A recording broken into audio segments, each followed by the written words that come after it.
Bismillahirrahmanirrahim. Alhamdulillah Rabbil Alamin. Wassalatu wassalamu ala ashrafil anbiya wal mursalin Sayyidina Muhammadin wa ala alihi wa ashabihi ajma'in, amma ba'd. Fa'udhu billahi minasyaitanir rajim. Bismillahirrahmanirrahim. Wal 'asri innal insana lafi khusr illa alladhina amanu wa 'amilus salihati wa tawasaw bil haqqi wa tawasaw bis sabr. Wa yaqulu azza wa jalla kuntum khaira ummatin ukhrijat linnas ta'muruna bil ma'ruf wa tanhauna 'anil munkar wa tu'minuna billah. Wa yaqulu azza wa jalla idhhab ila fir'auna innahu tagha. Wa yaqulu aidan an qissati Musa alayhi salam rabbi shrah li sadri wa yassir li amri wahlul 'uqdatam min lisani yafqahu qawli. Wa yaqulu Rasulullah sallallahu alaihi wasallam nadallahu man sami'a minna maqalatan fawa'aha fa'addaha kama sami'aha farubban balaghin aw amin sami'an aw kama qala Nabi sallallahu alaihi wasallam. Para ulama hadirin yang dimuliakan oleh Allah Subhanahu wa taala, lagi-lagi kita bersyukur pada Allah selain menjadikan kita sebagai manusia makhluk yang paling dimuliakan oleh Allah. Walaqad karramna bani Adam, sesungguhnya kami telah memuliakan anak Adam. Juga Allah menjadikan kita sebagai seorang muslim yang telah mengucapkan la ilaha illallah. Dan yang terpenting sekali hadirin, Allah jadikan kita sebagai umat Nabi Muhammad sallallahu alaihi wasallam. Ini umat yang dirancang oleh Allah Subhanahu wa taala, sebagaimana para anbiya telah dirancang oleh Allah Subhanahu wa taala. Hadirin, ini umat dibentuk oleh Allah sebagaimana bentukan para anbiya alaihi salatu wassalam. Jangankan masalah ibadah, makanan saja ini umat diarahkan sebagaimana diarahkan makannya para anbiya alaihi salatu wassalam. Tujuan hidup tentu diarahkan lebih dari Allah. Nabi SAW menjelaskan bagaimana ini umat dibentuk oleh Allah supaya betul-betul mengikuti langkah para anbiya alaihi salatu wassalam, bentuk mereka. Bukan hanya dalam tujuan hidup, bahkan dalam keperluan hidup pun. Di mana Nabi telah sabdakan, innallaha amarul mu'minin bima amara bil mursalin. Sesungguhnya Allah memerintahkan kepada orang beriman, ini umat Nabi Muhammad SAW, sebagaimana perintah Allah kepada para anbiya SAW. Jadi perintah Allah kepada ini umat sama dengan perintah para anbiya. Kemudian Nabi SAW membacakan dua firman Allah Subhanahu wa taala. Yang pertama, perintah Allah kepada beriman apa? Ya ayyuhalladzina amanu kulu minat thayyibat wa amalus shalihan. Ya ayyuhalladzina amanu kulu min thayyibati ma razaqnakum washkuru in kuntum iyyahu ta'budun. Hai orang beriman, makanlah yang baik-baik dari rezeki yang kami berikan pada kalian. Kemudian Allah perintahkan kepada para anbiya, ya ayyuhar rusul kulu minat thayyibat wa amalus shalihan inni bima ta'maluna alim. Jadi arahan kepada ini umat, makannya sama dengan makannya para anbiya. Makannya ini umat saya diatur, apalagi ibadahnya ini umat. Innallaha amarul mu'minin bima amara bil mursalin. Ini sabda Nabi SAW. Allah memerintahkan para beriman sebagaimana perintah Allah para rasul. Apa perintah Allah pada beriman? Maka dibacakan firman Allah Subhanahu wa taala, ya ayyuhalladzina amanu kulu min thayyibati ma razaqnakum washkuru in kuntum iyyahu ta'budun. Hai orang beriman, makanlah yang baik-baik dari rezeki yang Allah berikan pada kalian, dan sembahlah Allah kalau kalian betul-betul hanya menyembah Dia. Ini perintah Allah kepada orang beriman. Kemudian Nabi membacakan ayat Al-Quran, perintah Allah kepada para anbiya, ya ayyuhar rusul kulu minat thayyibat wa amalus shalihan. Hai para rasul, makanlah yang baik-baik, dan setelah makan yang baik baru amalus shalihan, berbuat amal-amal soleh. Ini bima ta'maluna alim. Sesungguhnya aku mengetahui apa yang kalian kerjakan. Jadi betul-betul ini umat hadirin, sampai cara makannya saja dirancang oleh Allah sebagai agar makan mengikuti para anbiya sallallahu alaihi wasallam, apalagi yang lain-lain. Hadirin yang Allah Subhanahu wa taala, dulu saya pernah menceritakan ketika pertama kali saya praktek belajar bahasa Urdu di Pakistan.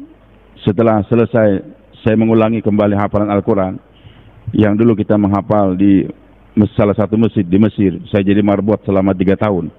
Jadi saya 6 tahun di Mesir, 3 tahun di asrama Kalimantan, 3 tahun saya menjadi marbot.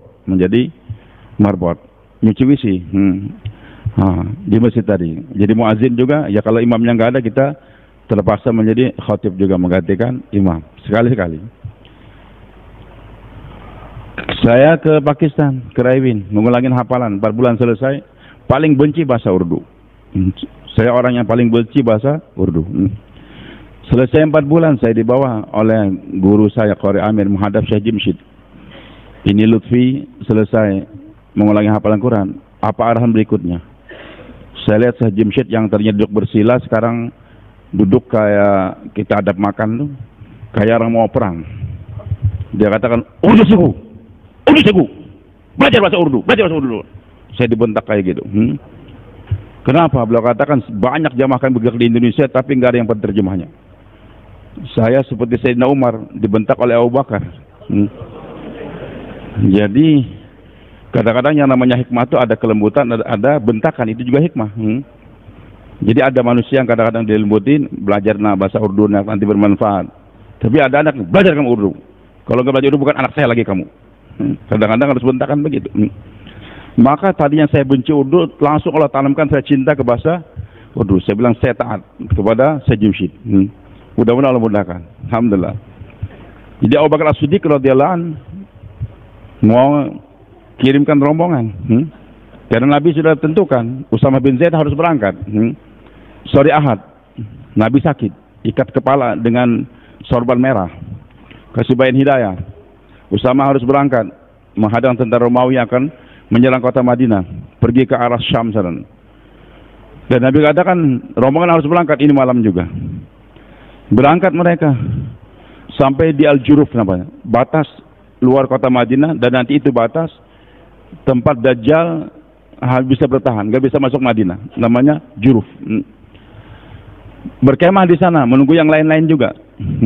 Ternyata pagi hari Nabi SAW meninggal dunia. Jadi dia meninggal dalam keadaan Nabi tetap membentuk rombongan. Atas permintaan Ummu Aiman radhiyallahu anha, istri pertamanya Zaid bin Harithah. Zaid bin Harithah Zaid bin Harithah kawin dengan Ummu Aiman. Zaid orangnya ganteng. Sementara Ummu Aiman hitam. Usama lahir dalam keadaan hitam ikut ibunya. Maka kadang-kadang wajah orang itu kan kalau nggak nyupai ibu ataupun bapak. Dan Nabi SAW katakan begitu. Jadi siapa yang lebih kuat mengeluarkan air maninya, itu nanti anaknya akan menyerupai dia. Kalau lebih kuat suaminya, maka menyerupai ayahnya. Kalau sebetulnya menyerupai ibunya. Nabi katakan begitu. Kalau nggak fa'ina syabah, dari mana kesamaan itu wajah? Maka minta supaya Usama dikembalikan. Permintaan ibunya tadi Ummu Aiman radhiyallahu anha, dan Zaid sudah meninggal dunia. Hadirnya Allah Subhanahu wa taala. Ikut pemakaman. Selesai dalam waktu 3 hari, pelantikan khalifah juga. Maka Abu Bakar As-Siddiq katakan, Usama, ini panji yang kamu serahkan dulu pada saya, berangkat kau. Dan Abu Bakar katakan, siapa saja yang telah daftar namanya bersama Usama harus berangkat. Kalau nggak berangkat akan saya keluarkan dari rumah dia. Khalid, kau berangkat bersama Wahsy, bawa rombongan untuk menyerang Musailamatul Kadzab yang mengaku Nabi. Umar, kau berangkat keliling kota Madinah. Jadi kosong Madinah, semuanya di tashkil. Heran para sahabat, negara terancam karena Romawi mau nyerang.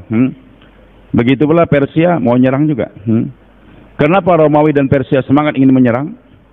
Karena mereka, khususnya Romawi,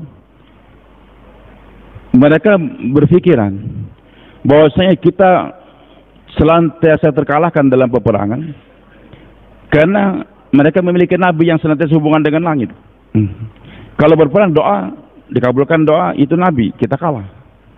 Sekarang nabi yang senantiasa mendoa, mengadakan hubungan dengan Allah, Allah sudah meninggal. Berarti yang mendoa nggak ada lagi. Jadi bayangan mereka kemenangan umat Islam itu karena adanya seorang Rasul yang senantiasa hubungannya nggak pernah putus ke langit tadi. Maka mereka siap-siap dengan tentara yang kuat pasti menang. Begitu pula Persia. Bahkan Musailamah Kadzdzab yang tadinya bersama dengan Nabi SAW juga. Bahkan dia salah satu penulis daripada Wahyu. Dia ingin agar nanti setelah Nabi meninggal dia jadi khalifah. Nabi nggak mau. Sekarang dia unjuk gigi, mempersiapkan 40.000 tentara untuk menyerang kota Madinah juga, yang telah diserahkan kekhalifahan kepada Abu Bakar As-Siddiq radhiyallahu anhu. Mengancam. Jadi Madinah betul-betul dalam keadaan sudah kesedihan atas yang wafat Nabi, dan dari segala penjuru musuh mau nyerang. Abu Bakar berangkatkan juga, Khalid diberangkatkan juga, Umar juga diberangkatkan. Para sahabat mengajukan usul nggak berani. Umar yang berani menyampaikan, wahai khalifah, apa kamu lupa? Ini kalau Madinah semua dikosongkan, musuh datang menyerang, dan nggak ada yang bertahankan, tentu akan dibunuh semua istri Nabi, istri kita, anak-anak kita juga. Nggak ada yang menguburkan lagi. Malam hari akan dimakan serigala. Apa kamu tega melihat itu semua? Maka Abu Bakar katakan, pertama digampar dulu, dengan kuat. Badan Abu Bakar ini badannya kurus. Umar kekar, tapi gambarannya orang kurus berisi, ya. Berisi keikhlasan. Tampar. Abu Bakar katakan, ajabbarun fil jahil wa khawrun fil Islam. Wahai Umar, kamu pemberani zaman Islam, zaman jahiliyah, penakut zaman Islam. Percuma jadi karkun. Sebelum karkun pemberani, setelah jadi karkun hikmah. Nggak usah jadi karkun, nggak usah jadi SA, nggak usah keluar. Iya. Iya. Saya marah ketika jamaah diusir di satu tempat, kedua diusir, ketiga mau diusir, saya bilang nggak bisa. Saya merasa tersinggung kalau jamaah diusir. Buktikan kita ini bukan maling. Kita ini dai-dainya Allah. Jangan mudah diusir orang gitu. Buktikan kamu itu dai, bukan maling. Percuma pemberani sebelum kita ikut dakwah, selalu jadi penakut. Dulu berani minum khamar di pasar-pasar mana-mana, setelah jadi karkun suruh jauhlah hikmah. Penakut, bukan hikmah itu namanya. Nabi nggak suka orang punya jiwa penakut kayak begitu. Kenapa takut? Di backing kita siapa? Allah. Malaikat menemani kita. Maka marah Abu Bakar As-Siddiq, digampar. Ajabbarun fil jahil wa khawrun fil Islam. Umar preman zaman jahiliyah, penakut zaman Islam. Tapi karena gamparannya ikhlas, langsung kata Umar, saya lihat cahaya. Abu Bakar benar, Allahu Akbar. Saya bersama Abu Bakar. Saya bersama Abu Bakar. Ada karkun di sini, punya anak dia, punya mantu. Lama-kelamaan habis sesat, murtad kalau ngikut Nizamuddin. Pang, dihajar oleh bapaknya. Kurang ajar kamu nak. Itu hasil pendidikan di pondok kamu ya. Saya kirimkan dengan biaya sendiri sekian lama. Bilang Abi murtad. Habis digampar gitu baru sadar anaknya ikut sekarang. Ya, sekali-kali memang gamparan dibutuhkan dalam kerjaan. Maaf nih, itu hikmah. Itu namanya hikmah. Tapi nggak semua orang digampar hikmah. Iya, ada yang dilembuti, ada yang digampar. Termasuk saya ini, karena mungkin terbina saya jiwa keras sejak kecil tuh. Kalau perang jadi panglima perang, saya memang di kampung itu. Jadi untuk taskil Urdu, saya jam situ harus berteriak sama saya. Urdu jauh, belajar Urdu. Mungkin firasat beliau ini orang kalau nggak dikerasin gitu nggak ya. Alhamdulillah bukan bertakan beliau tadi, saya hanya semangat belajar bahasa Urdu. Baik, hadirin subhanahu wa ta'ala.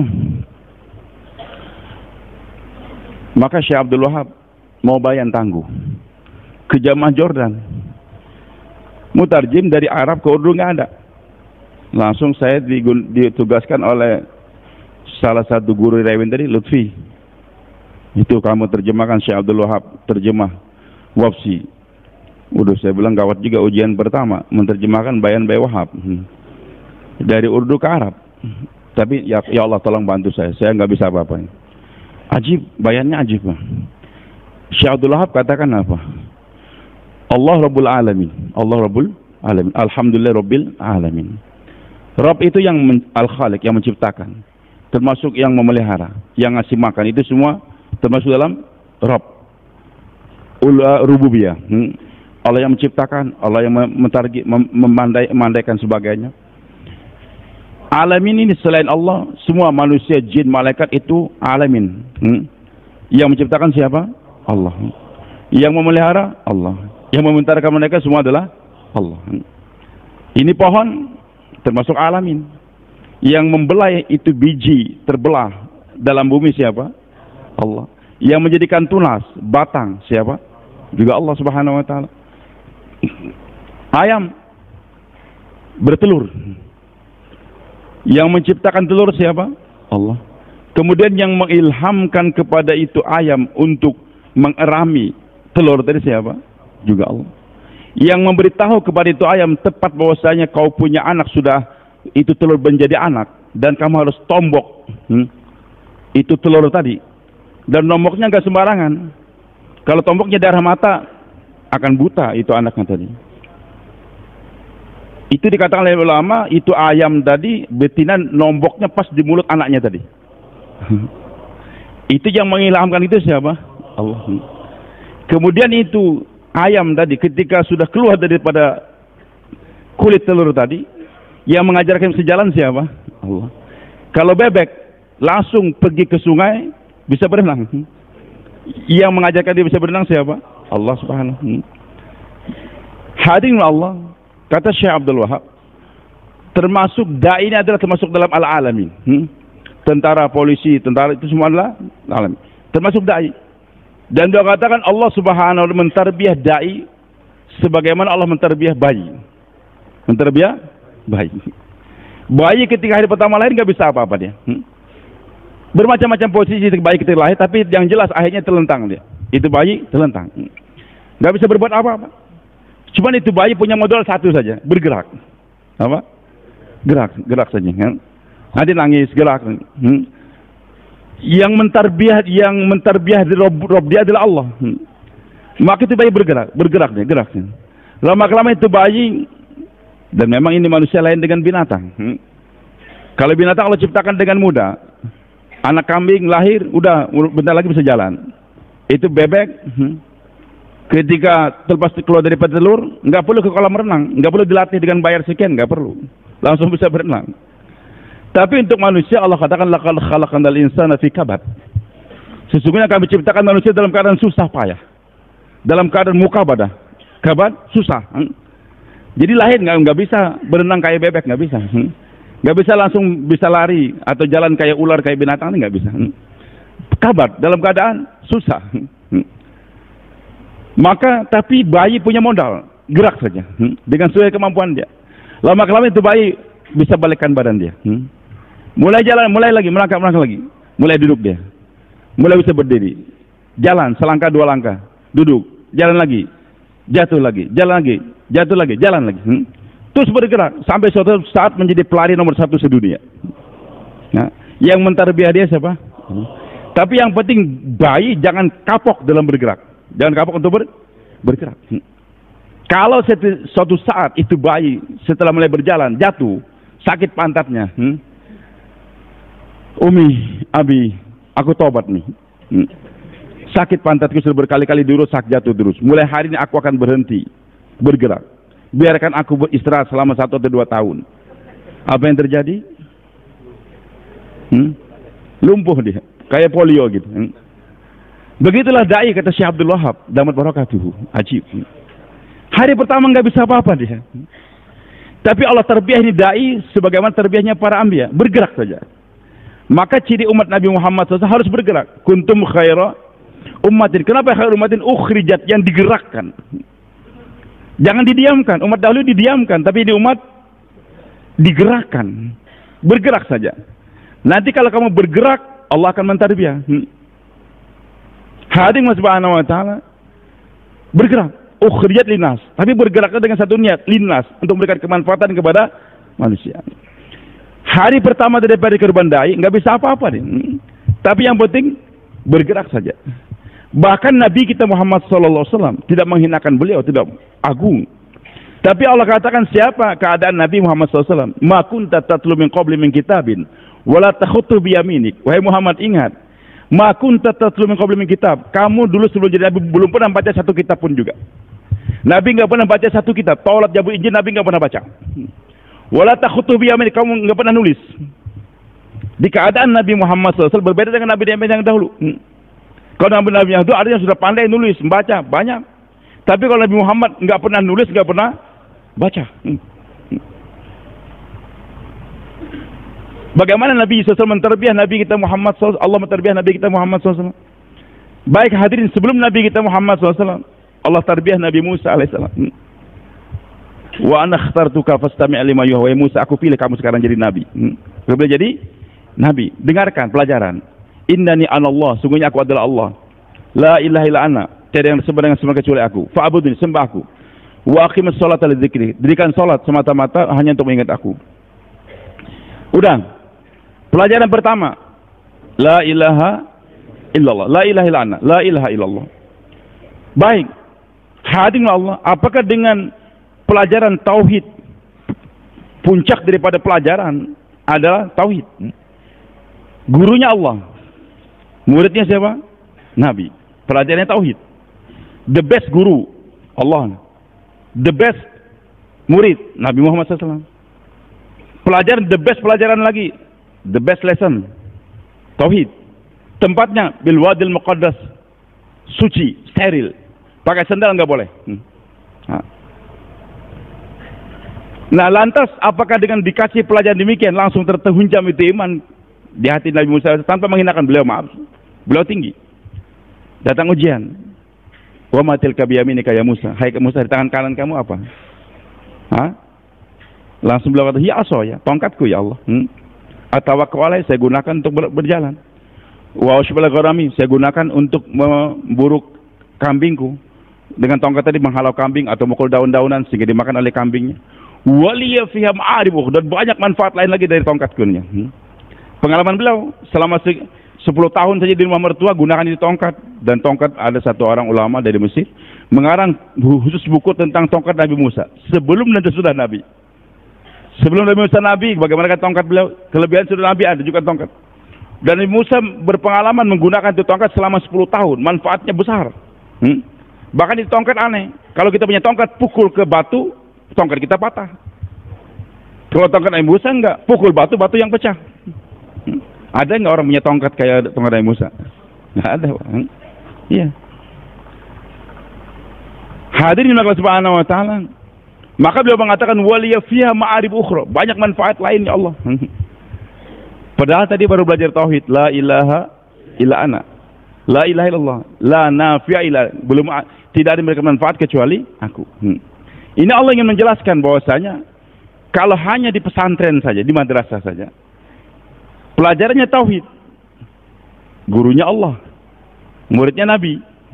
Tapi kalau hanya belum bergerak, masih di madrasah, belum terhunjam itu iman. Belum terhunjam. Ini pelajaran daripada Allah Subhanahu wa taala. Nah, sekarang lari beliau. Waliya fiha ma'ad, banyak manfaat lain. Maka untuk menanamkan secara teori itu ilmu yang Allah tanamkan tadi, wahai Musa, alqiha ya Musa, lemparkan. Alqiha itu bukan doa. Kalau doa taruh. Ini alqiha, lempar. Benda yang kamu katakan bermanfaat sekarang buang. Al-Khaim, buang. Maka dibuang. Jadi ular yang besar. Jadi ular. Lari Nabi Musa alaihissalam. Ya fitrah manusia. Jangankan Nabi Musa, kita aja kalau jatuh ular mungkin lari semuanya juga. Iya kan? Lari beliau. Allah katakan khudha wala tahab. Wahai Musa, jangan takut. Jangan takut, ambil. Tadi kan aku sudah ajarin la ilaha illallah, la ilaha illa ana, la dharra illa ana. Enggak ada yang memberikan manfaat, enggak ada yang memberikan kecuali Allah. Dalam teori sudah, praktek belum. Ternyata ketika praktek mulai melihat manfaat tongkat. Dalam praktek masih takut dengan ular, lari. Allah katakan wahai Musa, khudha, ambil. Jadi dari madrasah dikeluarkan sedikit, keluar madrasah. Di pesantren. Baik, tangkap itu ular. Kembali lagi menjadi tongkat. Nah, Allah ingin berikan kepahaman bahwasanya pelajaran tauhid tidak akan matang hanya di pesantren saja. Secara teori boleh, keilmuan masalah. Sudah doktor S3 dalam tafsir dalam oke. Sudah daurah hadis, daurah 1, daurah 2, mau daurah apa lagi diambil silahkan. Tapi kalau masih di pesantren, masih melihat kemanfaatan daripada kekayaan orang kaya, kan pulang dari pesantren bingung mau bikin pondok dari mana. Ada orang kaya datang, tenang aja, saya akan biayai, senang deh. Jenderal, kenapa? Apalagi waktu keluar. Maka santri masih terkesan dengan kekayaan orang kaya. Begitulah kalau dibentak, kalau kamu tetap pada SA, keluar. Nggak akan saya biayai lagi, takut. Akhirnya ikut-ikutan. Karena belum dakwah. Masih takut dengan ancaman dan masih terkesan dengan tawaran. Karena masih di pesantren, kenapa santri suruh keluar 1 tahun? Dia keluar 1, dan 1 tahun betul-betul dakwah setiap hari. Bukan cuma keluar menghabiskan waktu, tidak. Karena hadir ini umat, ciri ini umat apa? Ukhrijat linnas, keluar. Tapi keluarnya ta'muru bil ma'ruf wa nahy 'anil munkar. Sifat ke-6, ad-da'wah wal khuruj, dakwah dan keluar. Karena hadirin dengan keluar tadi tertanam la ilaha, baru 1. Dengan dakwah baru illallah. Kalau dia hanya keluar saja, tapi selama keluar 3 hari 44 bulan dia nggak dakwah, pokoknya saya siap 4 bulan, siap masak, tapi jangan coba-coba Amir suruh saya bayan, jangan coba-coba Amir suruh saya mutakalim. Kalau Amir tugaskan saya besok bayan dan subuh, Amir nggak akan lihat hidung saya lagi. Maka orang seperti ini walaupun dia keluar 4 bulan atau 1 tahun bersama Jibril alaihissalam, maaf nih, tidak menghinakan Jibril, tidak. Tapi dia hanya keluar nggak mau bicara kebesaran Allah. Mungkin dunia keluar daripada hati dia, tapi Allah belum kebesaran Allah belum masuk di hatinya. Dunia sudah keluar, tapi akhirat belum masuk. Makanya ada karkun, tapi jangan ketawa. Tanya kepada masyarakat, kenapa saya ini kok kalau keluar jalan Allah itu enak makan, enak tidur. Tidur enak, makan enak. Oh, sakinah sudah bukan sakinah kata masyarakat. Kenapa tidur enak, makan enak? Apalagi dulu waktu nggak ada HP. Karkun keluar betul-betul tanpa bawa HP. Maka ketika ini waktu tahun 86 dulu, waktu saya awal-awal ke India Pakistan, ditanya, ada orang Arab bertanya kepada masyarakat, kenapa? Kok saya waktu keluar ini makan enak, tidur enak? Maka kata masyarakat, kenapa? Waktu kamu keluar jalan Allah, dunia sudah nggak ada lagi. Istri sudah tinggal, anak pun sudah tinggal, dagangan sudah tinggal. Jadi fikir dunia sudah nggak ada. Cuman sayangnya fikir agama belum masuk. Jadi 0. 0. Maka dalam titik 0 tadi tidur enak, makan enak. Nanti kalau fikir agama sudah masuk dalam otak kamu, kamu juga nggak akan keruan tidur, nggak keruan tidak makan tadi. Nah, hadirin Allah, oke, la ilaha. Jadi dengan dia khurut la ilaha, bisa menafikan makhluk. Tapi illallahnya nggak akan masuk kalau dia tidak berdakwah. Sekarang dia dakwah tiap hari, tapi nggak keluar. Dia ceramah kemana-mana, bayan kemana-mana, tapi dia nggak keluar. Illallahnya tertanam, tapi makhluknya belum keluar. Kita perlu tapi juga jangan lupakan makhluk. Bisa dipaham dan. Jadi tarbiyah ini umat 2, tinggalkan madrasah, tinggalkan lingkungan, tapi di lingkungan harus berdakwah. Keluar wahai Musa. Baik hadirin Allah, selama tidak masih di pesantren, maaf nih, walaupun gurunya Allah, santrinya Nabi, madrasahnya yang terhebat di dunia ini, Al-Muqaddasi, tua, santrinya Nabi tadi, pelajaran tauhid, belum tertanam. Nah sekarang bagaimana supaya itu tiada menjadi praktek? Izhab ila fir'aun innahu tagha. Pergi ke tempat Fir'aun. Jadi maksudnya ini para anbiya ditarbiyah dalam medan dakwah. Allah mentarbiyah para anbiya dalam medan dakwah. Bukan di madrasah saja tidak, tapi dalam medan dakwah, terjun ke medan dakwah. Maka ini umat akan ditarbiyah Allah sama dengan tarbiyah para anbiya. Ukhrijat linnas ta'muru bil ma'ruf. Jadi ini umat akan ditarbiyah oleh Allah kalau mereka bergerak. Tapi dalam bergerak senantiasa membicarakan kebesaran Allah. Bergerak, jangan bicara yang lain-lain. Hanya bicarakan kebesaran Allah Subhanahu wa taala. Banyak apa bergerak dan bergerak. Tapi waktu bergerak kau berusaha bukan bicara besar Allah, bicara aib-aib orang lain, menggibah orang lain. Maka penyakit dia enggak sembuh-sembuh, malah bertambah. Dan ini keluar bukan sertifikasi, karkun 4 bulan, FPB negara jauh, bukan.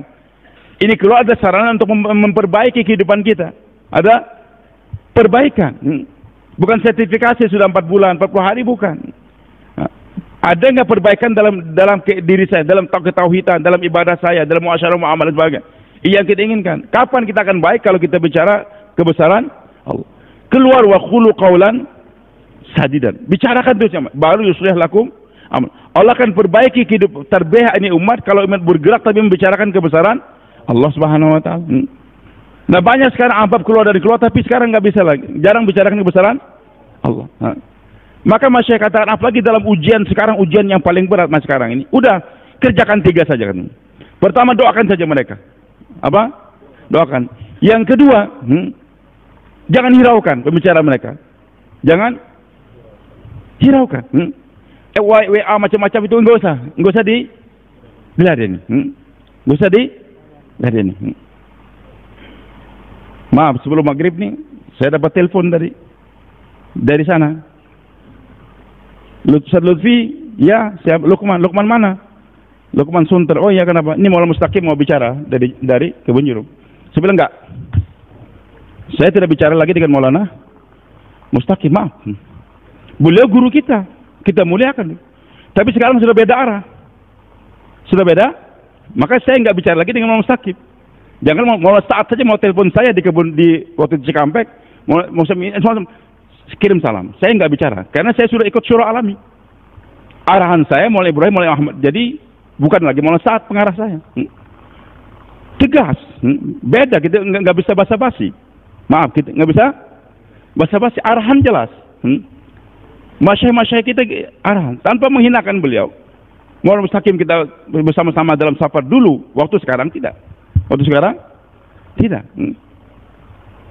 Kita memuliakan beliau, tapi dalam dakwah nggak bisa.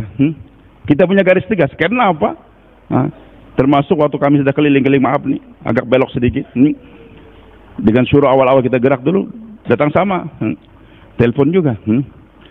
Lukman, Ustaz Lutfi. Ya kenapa Lukman? Ini Pak Haji Nur Iman mau bicara sama Ustaz Lutfi. Ya ada apa? Saya Lutfi, saya Haji Nur Iman dari Kebun Jeruk. Ya ada apa Pak Haji? Kalau Ustaz Lutfi bicara jangan keras-keras. Bicaralah yang lembut. Saya bilang, Ji, dengar Ji. Saya bicara keras kenapa? Karena guru-guru saya di Medan dihinakan. Dikatakan oleh Ibrahim aliran sesat, Ahmad Lat sesat, Bayi Wahab pikun dan sebagainya. Itu guru-guru saya dihinakan di Medan. Ingat Ji, kalau dia bayan di Banjarmasin saya bunuh Ji. Kalau Lutfi dihinakan saya nggak marah, tapi kalau ustadznya Lutfi dihinakan saya marah. Akan saya bunuh Ji. Haji tahu? Mana Lukman? Lukman, kamu kurang ajar Lukman. Saya dengan paman kamu bersama-sama dalam perjuangan di Surabaya. Kamu sekarang berbuat, ya maaf Ustaz saya nggak tahu. Tapi masih ngulangi lagi tadi. Hadirin yang Allah Subhanahu wa taala, maaf nih. Kita dalam dakwah punya garis tegas. Siapa yang mengarahkan? Kita. Orang Indonesia ini sukanya belok.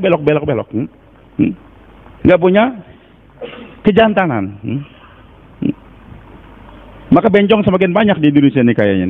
Na'udzubillah min dzalik. Nggak jelas kalau dibuka sarungnya itu apa. Kemaluannya laki-laki atau perempuan. Netral. Maaf. Nah, hadirin Allah Subhanahu wa taala, terjun ke medan dakwah. Bergerak, tapi bicarakan kebesaran Allah. Jangan gibah. Hadirin Subhanahu wa taala, kita nggak bicarakan kejelekan orang lain. Tapi ada 6 yang tidak termasuk ghibah kata Imam Nawawi dalam kitab Riyadhus Shalihin. Tidak semua pembicara orang yang kita bicarakan itu jelek dan jelek itu ghibah, tidak. Ada 6. Perlu kita pahami dalam kitab Riyadhus Shalihin. Di antaranya orang minta nasihat sama kita. Abdullah Awang datang, Ustaz Lutfi, ini ada teman dari Kalimantan ngajak saya mau sharing dalam dagang, kira-kira gimana? Oh, siapa namanya? Oh, saya tahu, dia penipu. Dia suka nipu orang, tapi pakai sorban, pakai mobil mewah sering, pakai cincin berlian dan sebagainya. Tapi saya tahu dia penipu. Maka saya kalau maaf adalah jangan kamu sharing sama dia dalam belakang. Dia itu penipu. Tapi dia kalau 4 bulan sudah pernah ke FIB, sudah ketemu pada Mas Syai. Bahkan syurah semua kenal. Enggak, dia penipu. Maka ketika saya jelaskan kepada Abdul Awang dia itu penipu, saya bukan menggibah. Dan wajib saya jelaskan. Karena kalau saya nggak jelaskan, saya khianat. Dia minta nasihat. Begitu loh Ustaz. Saya punya anak perempuan, anak gadis mau dilamar. Yang lamarnya katanya alumni ini Ustaz. Nah, dan sudah hafal Quran dan sebagainya. Betul nggak? Namanya siapa? Dari mana? Oh iya. Itu sudah berarti dia anak kamu nih, anak yang ke-6 akan dia kawin nih. Sudah 5 kawin sebelumnya. Cuma akunya bujang terus. Jangan kau kawin. Datangkan ke Ustaz, jangan bicara aib Ustaz. Gibah itu. Bukan gibah. Jadi harus kita jelaskan. Satu orang bawa uang. Ustaz Lutfi, di kampung Ustaz ada namanya Abdul Somad enggak? Ada, tapi di kampung saya Abdul Somad itu ada 3. Soalnya ini ada titipan uang, saya dari Mekah kemarin, umroh, ketemu dengan satu orang di Mekah, dia minta serahkan uang kepada Abdul Somad. Nah, ada nggak di kampung? Karena kamu ada, di kampung saya ada 3 Abdul Somad. Yang pertama Abdul Somad buta, Abdul Somad pincang, Abdul Somad bisu. Yang mana kamu inginkan? Oh, yang bisu Ustaz. Maka saya harus jelaskan rumahnya Abdul Somad yang buta di sana, Abdul Rahman yang pincang di sana, Abdul Somad yang bisu di sana. Maka ketika saya katakan Abdul Somad pincang, itu bukan ghibah. Karena kalau nggak saya jelaskan nanti uangnya salah serahkan. Hadirin subhanahu wa ta'ala, Nabi SAW duduk bersama Aisyah. Datang satu orang, Aisyah masuk ke dalam kamu. Ini orang jahat di kampungnya. Orang jahat. Ketika Nabi jelaskan kepada Aisyah itu berhati-hati maksudnya. Bukan berarti untuk melihat kejelekan. Jadi ada beberapa perkara ketika kita jelaskan itu bukan ghibah. Begitu pula masyarakat kita, kenapa ulama di Dioban menjelaskan demikian, begitu pula ulama Bangladesh sekarang menjelaskan. Nah, itu bukan ghibah. Karena banyak penyelewengan yang tertulis. Kalau itu nggak dijelaskan bahaya. Saya berpikir kenapa kok masyarakat kita melarang membaca kitab muntakhab ahadis. Padahal dulu kitab yang paling saya banggakan. Karena fadil amal ada yang dhaif-dhaif, sementara muntakhab ahadis hadisnya boleh katakan sahih semuanya. Sedikit yang dhaif hampir sahih semua. Belum dapat jawaban. 2016 awal terjadi, maka saya jelaskan dengan Gus Bet keadaan gini. Kata Gus Bet, Ubaidullah Ahrar, adanya Kiai Uzairan. Ustaz, kita ikut tengah-tengah saja. Baik. Nggak lama kemudian pulang, beliau telepon saya. Gus Bet telepon saya. Ustaz Lutfi, ya, saya baru dapat telepon dari Maulana Ilyas Bara Bangkawi. Maulana Ilyas Bara Bangkawi, itu yang kita mentakik kitab Hayatus Sahabah. Maaf Ustaz, tolong ambilkan bukunya Ustaz. Kitab Hayatus Sahabah. Ini tulisan Maulana Yusuf Al-Kandahlawi. Terus muhakkik nih, Muhammad Ilyas Bara Bangkawi. Ini ulama, guru para masyayikh. Sekarang beliau di Nizamuddin. Pimpinan di Madrasah Nizamuddin. Mengarang mentakik kitab-kitab. Bikin pesantren putri sekarang. Kami ambil sanad dari beliau. Tapi yang lebih akrab memang Gus Bet. Dari beliau kata Gus Bet pada saya, Ustaz Lutfi, ini baru saya dapat telepon dari 2017 awal-awal. Saya dapat telepon dari Maulana Ilyas Bara Bangkawi menjelaskan kepada saya, Gus Ubaidullah, ini kamu orang Indonesia pertama yang saya telepon. Lutfi belum, beliau katakan. Nanti kamu beritahu Lutfi. Demi Allah pas saya bicara ini nggak dusta nggak. Nanti bisa di cross check dengan beliau. Dan kalau saya dusta silakan ambil pedang penggal saya punya leher. Baik. Ada apa, Gus? Itu beliau katakan itu kitab muntakhab ahadis bukan karangan Maulana Yusuf Al-Kandahlawi. Kitab muntakhab ahadis bukan karangan Maulana Yusuf Al-Kandahlawi, tapi karangan Maulana Yusuf Ladanwi. Guru kami di Pakistan. Dibina oleh tahun. Bukan Maulana Yusuf Al-Kandahlawi. Dan saya sudah ingatkan kepada Maulana Sa'ad berkali-kali, itu bukan buku kakek kamu, Maulana Yusuf Ladanwi. Tapi beliau bersikeras menulis itu Maulana Yusuf Kandahlawi. Bahkan sudah saya ingatkan sebelumnya. Dan saya nggak tahu kenapa beliau bersikeras menulis itu. Kalau hadisnya nggak salah, tapi dalam ilmu percetakan itu salah, Pak. Nanti kalau keluarganya menuntut, bahaya. Berarti orang tabligh semua membawa kedustaan. Maka sejak awal masyayikh kita tidak setuju. Itu pembicaraan saya dengan Gus Wahid. Nah, hadirin Allah Subhanahu wa taala ketika menjelaskan, ketika mulai Ilyas Kandahlah, ketika mulai Ilyas Barawangka menjelaskan kepada Gus Wahid dan Gus Wahid menjelaskan kepada saya, itu gibah bukan? Bukan. Kalau enggak kita tidak tahu itu adalah merupakan pemalsuan daripada penulisan pengarang. Baik, hadirin Allah Subhanahu wa taala. Jadi bukan gibah. Nah, hadirin Allah, sama juga dalam ilmu hadis nih. Kadang-kadang dalam jarah wa ta'dil. Jadi ada ulama hadis ini, Imam Bukhari ataupun imam-imam yang lain, muhaddisin Imam Ahmad bin Hanbal dan sebagainya, membaca ini hadis Nabi, riwayatnya dari siapa? Mereka teliti satu persatu, ini perawinya betul enggak? Maka Imam Malik katakan si fulan dajjal, si fulan benarnya dikatakan oleh dajjal itu ulama. Lo katakan dajjal, si fulan kadzab, dusta. Dustanya bukan dia preman, tidak. Dia ulama juga. Imam Bukhari rahmatullahi alaih dapat hadis. Riwayatnya siapa si fulan? Dicek, di cross check. Betul kan dia ulama? Ternyata dia mengembalakan kambing. Untuk masukkan kambingnya diambil rumput. Digiring itu kambing ke kandangnya. Tanpa dikasih itu rumput. Berarti kata beliau ini ulama dusta. Jadi hadisnya hadis dhaif. Mendustain kambing aja hadisnya dhaif. Nah, ketika alim ulama kita para muhadis menjelaskan si fulan itu kadzab, dusta, mudallis, itu bukan ghibah. Untuk mengetahui keabsahan itu hadis Nabi kita Muhammad SAW. Baik, hadirin Allah. Jadi ini umat bergerak, tapi membicarakan kebesaran Allah. Jangan bicarakan kejelekan orang lain. Tapi kalau terpaksa kita jelaskan supaya umat jangan tersesat, harus kita jelaskan. Hadirin Allah. Baik. Allah katakan, wahai Musa, sekarang iman yang ada pada kamu, iman santri, bagaimana supaya terunjam? Khulud, fisabilillah, keluar dalam medan. Idza bila Fir'aun innahu tagha. Tapi sampai Fir'aun bicarakan kebesaran Allah, bicarakan kebesaran Allah. Hadirin Subhanahu wa taala bergerak. Nabi Musa alaihissalam mulai mempraktekkan ilmu yang berupa teori ke dakwah kepada Fir'aun. Sampainya dengan Fir'aun. Padahal ini buron ini. Berat ini kan. Tadinya Nabi Musa lari dari Fir'aun, sekarang disuruh ke rumah Fir'aun. Berat kan? Dan Allah katakan, wahai Musa, itu Fir'aun keras kepala. Pokok. Pembangkang. Ya kalau pembangkang ngapain didakwahin ya Allah? Mendingan yang lain saja, yang ringan-ringan saja. Karena tujuannya bukan Fir'aun, tidak. Kamunya wahai Musa. Yang saya ingin terbiah itu bukan Fir'aun. Fir'aun itu keras kepala. Dicap masuk neraka sudah.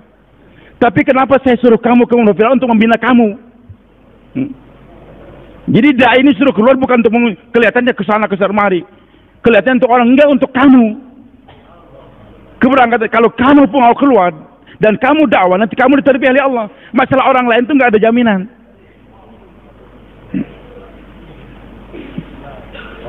Makanya masyarakat katakan ajib. Setiap dai bergerak, hidayah pasti turun. Tapi yang jaminan yang ada kepada dai. Walladzina jahadu fina lanahdiyannahum subulana. Siapa yang bermujahadah, bergerak di jalan Allah sesuai dengan tertib arahan tadi. Bicarakan hanya kebesaran Allah, bicarakan kebesaran Allah. Ajak orang kepada dimal, kepada amal. Ajak orang di dunia kepada akhirat. Jangan bicarakan kebesaran makhluk. Jangan bicarakan kebesaran makhluk. Jangan bicarakan kebesaran tempat. Karena tempat bisa berubah-ubah. Saya kadang-kadang dulu ketika josnya, Nizamuddin, istri saya itu jos. Bang, ngomongnya Nizamuddin terus bang. Kebesaran Allah tuh bicara. Saya jos. Ya kita perlu Nizamuddin. Tapi ingat bang, suatu saat nanti abang nanti akan kapok dengan Nizamuddin. Istri saya ketika saya awal-awal kawin gitu, istri yang ketiga nih, jos dia. Iya. Kejadian begini baru tahu. Bang, betul kan? Saya ini bukan S3 kayak abang. Tapi alhamdulillah Allah ilhamkan kepada saya. Jangan ngajak orang kepada tempat terlalu Berat. Bicarakan kebesaran Allah. Wah, saya bilang benar juga. Alhamdulillah saya dapat istri yang ketiga. Bersyukur. Karena kalau kita bicarakan saja ke tempat berubah-ubah. Bicarakan pribadi bisa berganti-ganti. Bisa berganti-ganti. Makanya kata Abdullah bin Mas'ud, man kana mustannan falyusan man qad mat. Barang siapa yang ingin mencontoh orang yang sudah mati. Jadi yang kamu contoh siapa yang sudah mati. Kita fainal hayy la yu'manu fatah, la yu'fal fitnah. Karena orang hidup itu enggak terlepas daripada fitnah. Hari ini dia hebat, mulia kayak waliullah, besok dia kita enggak tahu.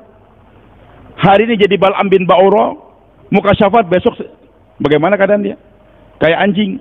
Hari ini jadi waliullah dia, zikir begitu kuat, bercahaya. Sekarang menyembah iblis di tiang pancu.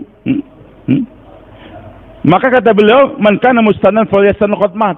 Man qatmat. Siapa yang cari contoh orang sudah mati. Tapi enggak semua orang mati. Aidit juga sudah mati.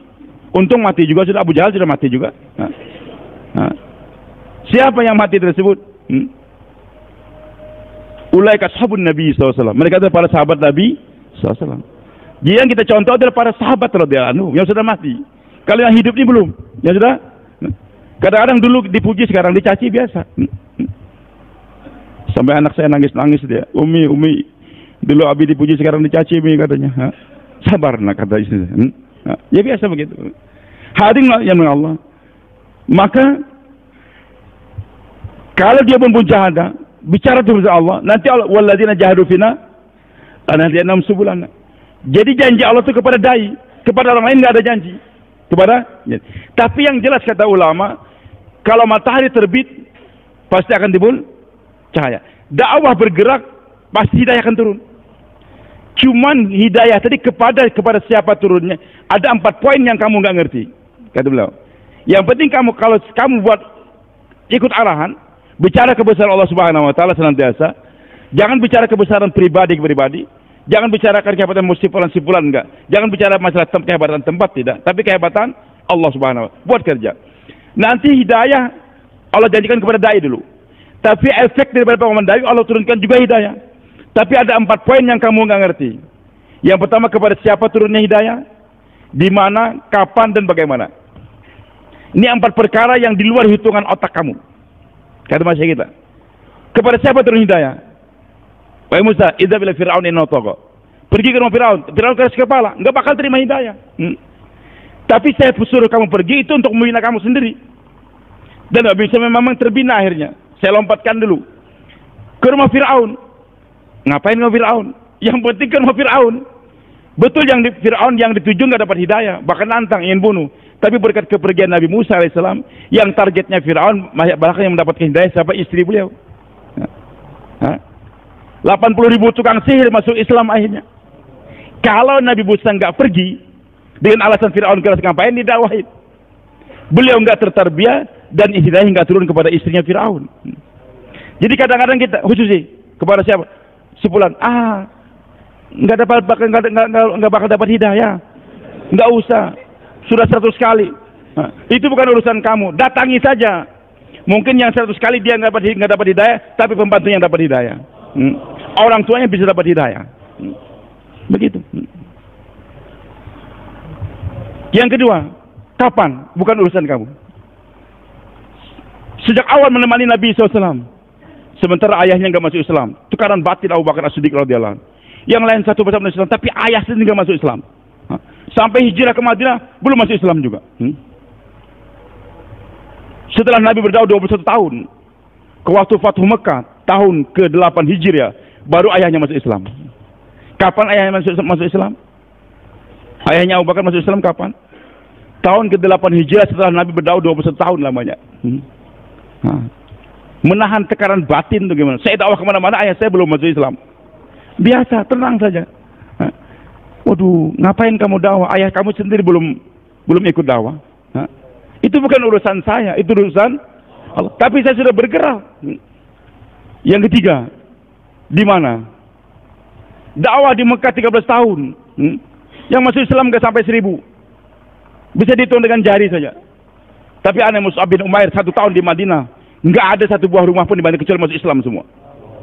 Apakah Mus'ab bin Umair lebih hebat dari Nabi SAW? Tidak, Pak. Pengawalan Nabi di Mekah, Allah turunkan hidayahnya di mana? Di Madinah. Maka kalau Anda membaca Al-Quran, para ulama tafsir yang paham, khususnya saya belajar banyak dari Syekh Sya'rawi, takdim wa ta'khir dalam Al-Quran itu punya rahasia sendiri. Dalam surah Yasin dan surah Yusuf khusus berbeda. Dalam surah Yasin, waja'a min aqsal Madinah rajulun yas'a. Dalam surah Yasin, waja'a min aqsal Madinah, datang orang dari luar kota jauh, satu orang laki-laki berlari dengan cepat, mengatakan ya qaumatal mursalin. Dalam surah Qasas, waja'a rajulun min aqsal Madinati yas'a, datang satu orang laki-laki. Jadi kalau dalam surah Yasin penekanannya tempat, kalau dalam surah Qasas penekanannya orang tadi. Makanya nggak bisa dibolak-balik. Dan ada rahasia tersendiri. Kenapa dalam surah Yasin ditekankan tempat? Karena waktu itu dakwahnya di tengah Madinah, di tengah kota, 3 orang tadi. Orang kota gak mau ikut, tapi dayanya turun di luar kota sana. Dakwahnya di Mekah, turun hidayahnya di mana? Di Madinah. Dakwahnya tengah kota, hidayah turunnya di pojok kota sana. Pernah kami di Jordan, waktu awal saya pertama 4 bulan. Keluar. Nanti di Jordan kedua minggu atau seminggu sekali kita pulang ke markas. Kamis pulang rombongan. Satu orang datang, bawa tas. Antum kenal saya enggak? Kata teman-teman enggak kenal. Saya kemarin, hari Rabu. Lihat antum jauh lah di tempat saya namanya Romsa. Salah satu kota di Jordania. Saya di lantai tingkat, di rumah saya di flat tuh. Lantai tingkat 2 atau 3. Saya lihat kalian sedang jauh lah, menjauh di satu buah toko. Orang toko marah-marah sama kalian. Kok marah-marah dia? Saya heran kok kenapa orang bersorban kami dimarah-marahin. Kenapa? Ada salah apa mereka ini? Kalian pergi, saya turun, saya tanyakan ada apa. Saya terkesan kok orang baik-baik dimarahin. Akhirnya saya terkesan, saya sekarang ikut 40 hari beliau katakan. Geraknya di toko seberang sana, hidayah turun di mana? Di atas. Nabi sedang taklim di Madinah. Satu orang mengamal kambing, kambingnya disikat oleh serigala, dibawa lari. Marah dia kejar. Bertarung dengan serigala. Dia rebut kembali itu kambing. Hebat memang. Berani dia melawan serigala. Lantas serigala termenung, dia katakan, kenapa kamu mengambil kembali rezeki yang Allah sudah berikan kepada saya? Kata pengembala kambing, kok aneh. Hari ini aku baru dengar ada serigala bicara bahasa manusia, bahasa Arab. Aneh betul. Kata serigala, ada yang lebih aneh lagi. Seorang nabi telah ada di Madinah, kamu masih ngembala kambing di sini. Dan kita hayat sahabat. Akhirnya dia bawa kambingnya ke Madinah. Betul Nabi sedang talim. Ucapkan salam, berbisik dia. Dia ceritakan apa yang terjadi. Dan dia masuk Islam. Nabi katakan, Bilal, kumandangkan azan, kumpulkan orang. Nabi katakan, karkuzarikan apa yang terjadi antara kamu dengan serigala. Dikarkuzarikan. Memang Nabi katakan tidak akan terjadi hari kiamat sebelum ada binatang yang berbicara dengan bahasa manusia. Jadi hadirin ya Allah, dakwanya di Madinah, talim, hidayah turunnya bagaimana caranya? Dengan cara serigala. Begitu. Jadi 4 ini kamu nggak tahu, yang penting kamu bergerak, hidayah turun. Pertama kepada diri kamu yang ada jaminan, yang lain nggak ada jaminan. Cuma 4 tadi pasti turun. Di mana, kapan, bagaimana, dan kepada siapa? Siap bergerak senantiasa insya Allah. Berangkat, betul berangkat.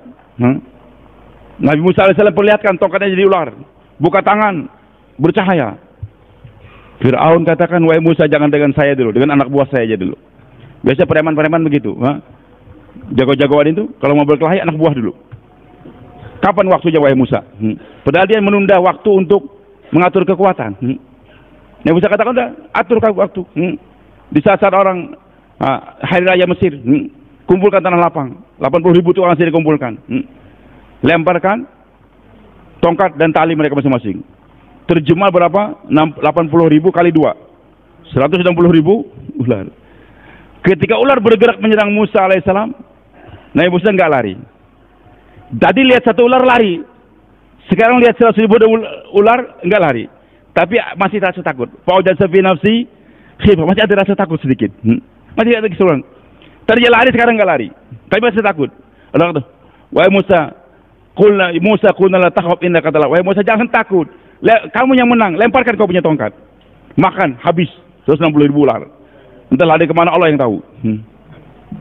jadi tongkat lagi. Jadi sekarang ketika iman diterjunkan di medan dakwah, mulai meningkat. Bicara besar Allah, puncaknya sekarang di depan lautan, kalau bahasa almarhum Kiai Uzairon, di depan lautan yang dalam, di belakang Firaun yang kejam. Di antara dua kematian, maka Bani Israel mengatakan, illa lamudrakun. Wahai Musa, kita terkepung sekarang. Kita terkepung di antara dua kematian. Maju, mati di lautan. Kalau bertahan, dihajar oleh Firaun. Dan yang ngomong inna lamudrakun ini siapa, Pak? Pengikut Nabi Musa 600.000. Yang ngomong ini siapa? Bani Israel. Pengikut Nabi Musa yang tadinya selama 30 tahun dibina dalam suasana ibadah. Siang hari mereka kerja kerja keras, menjadi buru-burunya Firaun, bangunkan rumah, bangun perabi dan sebagainya, bersihkan jalan dan sebagainya. Jadi budak. Maka kesempatan untuk tahuin mereka kapan? Malam hari. Dan mereka betul-betul sudah merasa terkekang, terzolimi. Wahai Musa, gimana nih?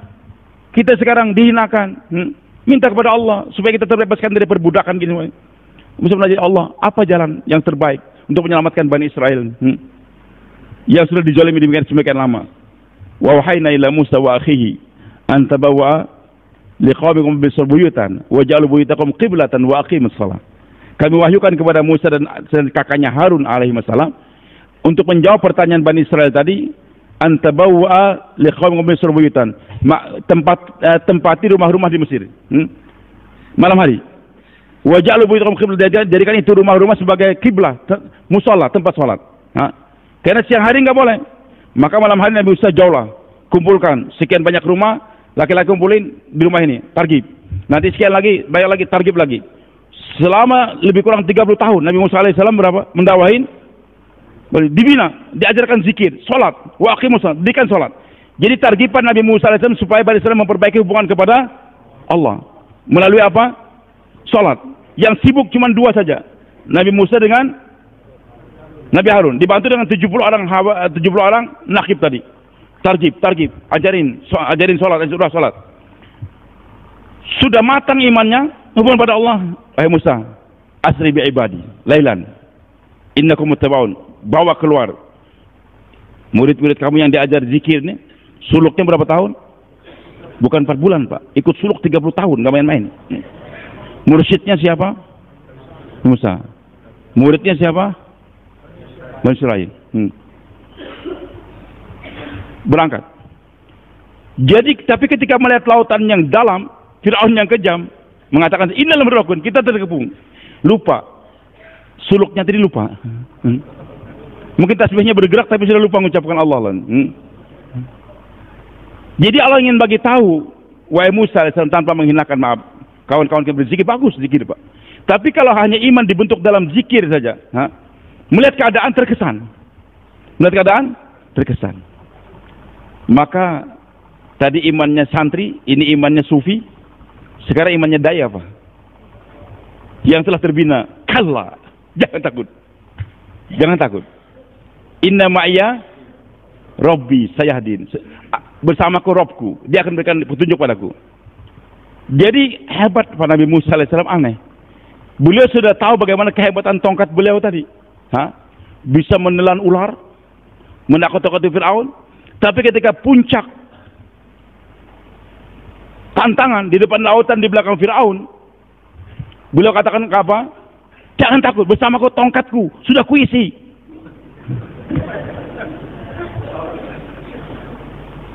Ada nggak gitu, Pak? Tongkat sudah diisi. Enggak. Sampai dengan tongkat pun bisa melupakan, Pak. Padahal itu tongkat sudah diisi. Paham? Kalau masih ingat dengan tongkat yang diisi, belum mencapai puncak iman. Lupa sama sekali, dilupakan dengan senjata. Inna ma'ya Rabbi, bersama ke Robku. Nabi Musa enggak membanggakan, jangan takut, aku punya tongkat.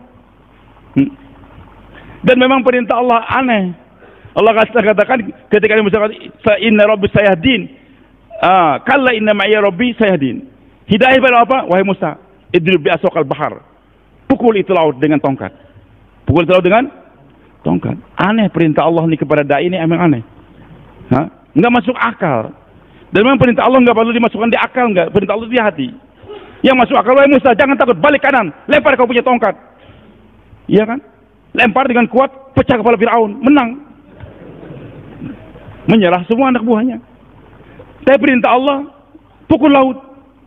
Ngapain pukul laut? Perintah Allah jangan dikaji dengan otak, Pak. Jangan dikaji dengan otak. Lihat ini perintah Allah. Taat saja kepada maunya Allah. Jangan dengan otak kita. Ikut arahan. Arahan daripada orang tua kita apa? Arahan daripada Rasulullah apa? Dalam kerja di sana jangan main otak, Pak. Itu kan dulu, sekarang enggak sama, Pak. Yang penting ikut arahan atau tidak. Kadang-kadang fadilahnya ada, tapi di lapangan bagaimana arahan? Bagaimana arahan? Dingin, mencekam, dikepung oleh tentara koalisi itu. Ahzab. Sahabat Nabi nggak punya baju, banyak. Selimut nggak punya, baju aja nggak punya, apalagi selimut. Maka mereka bikin bunker-bunker, gali tanah, sembunyi dalam tanah tadi. Ketakut, dikepung oleh musuh. Sekian ribu tentara. Datang lagi Yahudi berkhianat lagi dari dalam, Bani Quraiza. Nabi observasi, perhatikan tentara, pada ngumpet semua dalam tanah tadi. Sebagiannya punya selimut memang di luar berjaga-jaga. Nabi kata, Hudzaifah tahu nih panggilan Rasul berarti ada tugas. Sedangkan gak punya baju, dingin, mencekam. Maka dengan suara lembut, labbaik ya Rasulullah. Bangun Hudzaifah. Bangun. Lihat kemah musuh, lihat kemah musuh. Gelap. Lihat kemah musuh. Pergi wahai Hudzaifah. Siap. Nabi doa, hilang perasaan takut, hilang perasaan dingin. Tanpa jaket, nggak kedinginan. Tanpa senjata yang berarti hilang takut, hanya bawa panah saja. Dan tahu dia celah-celah yang pendek, masuk. Lihat ada api gunung dinyalakan. Oh, pentolan-pentolan Quraisy dengan orang-orang pemimpin Ahzab kumpul, nyalakan api. Angin sepoi-sepoi itu. Gelap. Kata Hudzaifah, dan Nabi katakan, wahai Hudzaifah, lihat pasukan musuh dan jangan melakukan apa-apa. Tugas kamu hanya mengintai, melihat saja. Terus carikan, jangan berbuat apa-apa. Lihat musuh, wah ini pimpinan Ahzab nih. Panglima perangnya Abu Sufyan. Gara-gara dia inilah kita sekarang sakit, terkepung, kita ketakutan, istri kita juga. Kalau saya bunuh ini orang, maka pahalanya besar. Dan membunuh satu orang kafir, saya masuk surga. Apalagi panglimanya yang dibunuh. Lebih hebat lagi surganya. Langsung keluar anak panah, dibidik. Tapi ingat pesan Nabi, Hudzaifah, jangan berbuat apa-apa. Jangan berbuat. Kalau logikanya, kalau saya bunuh ini orang, sudah selesai, mereka lari semua, menang. Tapi arah Nabi, jangan berbuat apa-apa. Logikanya balik kanan, lempar. Dan lemparan Nabi Musa itu kuat, Pak. Iya. Sekali lempar begitu saja, pecah kepala Fir'aun. Dan Fir'aun takut dengan Nabi Musa alaihissalam. Tapi arahan dari langit bukan dilempar ke belakang, ke depan, pukul laut. Jangan dikaji dengan otak, kaji dengan hati. Ini sesuai dengan arahan atau tidak? Kalau sesuai saya kerjakan, kalau nggak sesuai tidak saya kerjakan. Masyarakat katakan baca fadilah amal, jangan baca muntakhab ahadits. Banyak kemarin itu saya juga di Makassar. Ada kawan belajar bahasa Arab, memang dia dari Universitas Islam tadinya. Ketika dia kasih bayar hidayah, dikumpulin lagi. Baca ya muntakhab ahadits, lebih sesuai hadisnya daripada fadilah amal. Jangan ikut arahan sana. Ini, saya diberitahu kayak gitu. Saya datang dia, pas makan sama-sama malam, baru saya jelaskan. Ustaz, jangan dengan otak, Ustaz. Arahan. Kenapa arahan masih begitu? Bukan masalah liter hadisnya, bukan. Keabsahan pengarangnya ini, Ustaz. Baru sadar. Mudah-mudahan beliau cepat taubat. Amin. Hadirin yang Allah Subhanahu wa taala. Udah, ikut arahan. Masukkan kembali ke kantong panah ini. Tapi semangat lagi, keluarkan lagi, bidik lagi. Ini gara-gara ini orang kita jadi susah. Tapi ingat lagi arahan. Hudzaifah, jangan berbuat apa-apa. Masukkan lagi, jos lagi. Tinggal ngelepas saja lagi. Mati tahu Abu Sufyan. Ingat arahan, ikut arahan. Akhirnya dia masukkan lagi. Rupanya Abu Sufyan merasa, ini beliau kepala-kepala preman merasa, ini kayaknya ada orang asing di sekitar kita nih. Kata Abu Sufyan, cepat-cepat pegang temannya, tanya dari kabilah mana dia. Maka kata Masya, berkat dia ikut arahan, Pak, ajib. Allah berikan hikmah yang luar biasa kepada Hudzaifah. Jadi kalau SA ini ikut satu arah saja, Pak. Satu arah, itu SA, satu arahan. Jangan macam-macam arahan, jangan. Satu arah. Ingat, satu arahan. SA, satu arah, maaf. Hadirin subhanahu wa ta'ala, maka akhirnya timbul hikmah. Ketika dalam suasana genting, pegang temannya masing-masing. Dari kabilah mana dia? Langsung Allah berikan hikmah. Sebelum ditanya, dia yang nanya, pegang. Min aina anda? Dari kabilah mana kamu? Ketika dia bertanya, langsung gak ditanya lagi, selamat. Selanjutnya kata Nabi Allah Ta'ala berfirman, wa in tuti'u tahtadu. Kalau kamu taat kepada arahan Rasulullah, nanti ada hidayah. Ada? Dalam ketaatan pasti ada hidayah. Dalam pemikiran belum tentu ada hidayah, Pak. Hidayah itu turun kalau kita ikut arahan. Maka berkat dia ikut arahan gak jadi bunuh. Dia kembali. Karena tugasannya cuma melihat musuh saja. Ternyata angin semakin kencang, sehingga tenda mereka terbang. Begitu pula panci-pancinya terbang semua. Abu Sufyan katakan, ar-rahil, cepat kita pergi semua. Bubar tentara azab, terkuali tadi dengan hantaman angin. Hudzaifah pulang. Ternyata ada 20 tentara berkuda, pakaian putih, sorban putih semua. Gagah-gagah seperti saya. Jakarta Hudzaifah, sampaikan salam kepada temanmu, yaitu Rasulullah SAW. Allah wa kafallahu min al-qital. Allah yang mencukupkan perang. Allah yang langsung berperang. Kemudian apa hari berikutnya berkat Hudzaifah taat, dikasih hikmah, dan berikutnya ternyata Abu Sufyan dapat hidayah, keluarganya dapat hidayah, dan mereka yang membuka Eropa akhirnya. Abu Sufyan dan keluarganya. Kalau waktu itu dibunuh, masuk neraka. Tapi karena dia taat, akhirnya Abu Sufyan satu keluarga masuk Islam semuanya. Siap ikut arahan, insyaallah. Wahai Musa, arahan bukan dengan otak, balik kanan, enggak, pukul laut. Pukul, ternyata di luar dugaan terbelah 12 jalan. Berangkat. Jalan semua. Sudah sampai di tengah laut. Fir'aun lihat, kalau mau hamba-hamba saya bisa nembus laut, kenapa saya raja Kipti, bangsa Arya lebih hebat? Kenapa gak bisa? Bisa juga. Maka dia pukul gulanya langsung masuk juga laut. Nabi Musa sampai di pantai, Firaun masih di tengah lautan. Belum ada arahan. Nabi Musa langsung ambil tongkat, langsung pukul itu laut. Pikirnya Nabi Musa, tadi itu laut saya pukul menjadi 12 jalan dan membeku dengan tongkat saya. Sekarang kalau saya pukul lagi akan mencair. Karena Nabi Musa juga takut kalau Firaun mengejar. Pukul, ternyata nggak bergerak. Kayak itu juga lautnya belum mencair. Allah ingin beritahu, wahai Musa, mencair membeku itu bukan tongkat kamu, aku yang cairkan, aku yang bekukan. Tongkat kamu tuh nggak hebat, wahai Musa, arahanku yang hebat. Tunggu petunjuk aku, perintahku. Yang mencairkan lautan aku, nanti yang membekukan siapa? Juga aku, Allah, bukan tongkat. Tongkat hanya asbab, tapi kekuatan asbab juga kalau diisi dengan arahan. Maka Allah kata, utrukil bahra rahwan. Wahai Musa, biarkan itu laut, bukan urusan kamu. Utrukil bahra rahwan, biarkan saja, itu bukan urusan kamu. Innahum jundun muraqun, kami yang tenggelamkan mereka nanti. Yang tenggelamkan siapa? Allah. Maka kami bisa biarkan berangkat. Akhirnya yang mencairkan kembali lautan siapa? Allah Subhanahu wa ta'ala. Hadirnya Allah. Jadi Allah tarbiyah Nabi Musa alaihissalam ini di Medan. Sama ini umat ditarbiyah oleh Allah Subhanahu wa ta'ala ketika ini bergerak tapi dakwah. Bersedia insyaallah. Siapa sih umat yang Allah katakan pertama kali kuntum khairu ummatin ukhrijat linnas? Itu khitabnya kepada sahabat waktu itu yang kebanyakan mereka itu mantan-mantan preman, Pak. Peminum pemabuk dan sebagainya, orang Mekah. Memang masih banyak yang baik-baik juga ada. Tapi kebanyakannya kehidupan mereka kacau. Begitu yang termasuk kuntum khairu ummatin, ini ayat turun di Madinah. Orang-orang Ansor. Siapa orang Ansor tadinya? Aus dan Khazraj tiap hari tawuran, kelahi terus, tidak ada hari tanpa perkelahian. Bunuh membunuh itu sudah biasa, main riba dan sebagainya.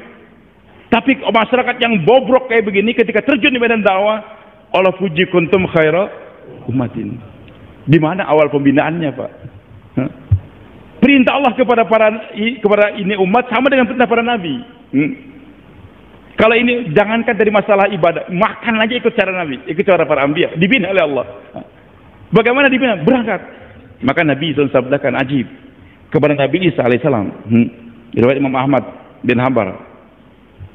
Nabi Darda radhiyallahu anhu, sami'tu Abul Qasim sallallahu yaqul azza wa jalla, ya Isa, inni ba'isun min ba'dika ummatan, in asabahum yuhibbul hamal wa syakaru, wa in asabahum yakrahun sabar wa ihtasab, wala hilma wala ilma. Wa Isa, sesudah kamu nanti aku akan utus umat. Jadi yang diutus itu bukan cuma nabinya, siapa? Umatnya diutus untuk buat kerja dakwah. Maka tarbiyahnya ini umat juga tarbiyah seperti dari Allah langsung. Dan Allah mentarbiyah dai sebagai mentarbiyah bayi tadi. Hari pertama dainya ma kunta talabun wala takhutubim, enggak pernah nulis, enggak pernah baca. Ini umat juga Allah pilih untuk buat kerja dakwah. Mereka ini kalau dapat kenikmatan dalam dakwah, mereka memuji Allah, bersyukur. Dapat tantangan, sabar dan ihtisab. Sabar dan ihtisab. Ini kunci, Pak. Dapat dipuji orang, senang, terima, sabar. Kita apa? Bersyukur dan memuji Allah. Jangan puji diri kita, tapi puji siapa? Allah. Kalau dapat tantangan, sabar. Sabar itu maksudnya enggak lari dari perjuangan. Enggak berhenti. Walaupun digebuk, dipukul, dibunuh, enggak apa-apa, enggak akan lari. Tidak kan? Itu orang sabar. Yang namanya orang sabar enggak lari dari perjuangan. Digambar orang. Waktu jauh lah. Ya, saya sabar aja sih. Tapi maaf saya enggak keluar lagi ya. Itu enggak sabar namanya. Yang namanya sabar itu tampar, jatuh. Minta kalian lagi, tampar lagi, jatuh lagi, berangkat lagi. Itu namanya sabar. Sampai mati dalam perjuangan. Bisa dia? Tapi bukan itu. Wahtasabu, ihtisab. Selain sabar, ihtisab. Awal-awal kita dalam pengorbanan, masih kita katakan kumpul tim transportasi. Ada 30 orang. Kata masih kita target lagi. Tambahin, jangan cuma 30 transportasi. Kenapa? Karena nanti akan semakin banyak orang datang ke Ancol ini.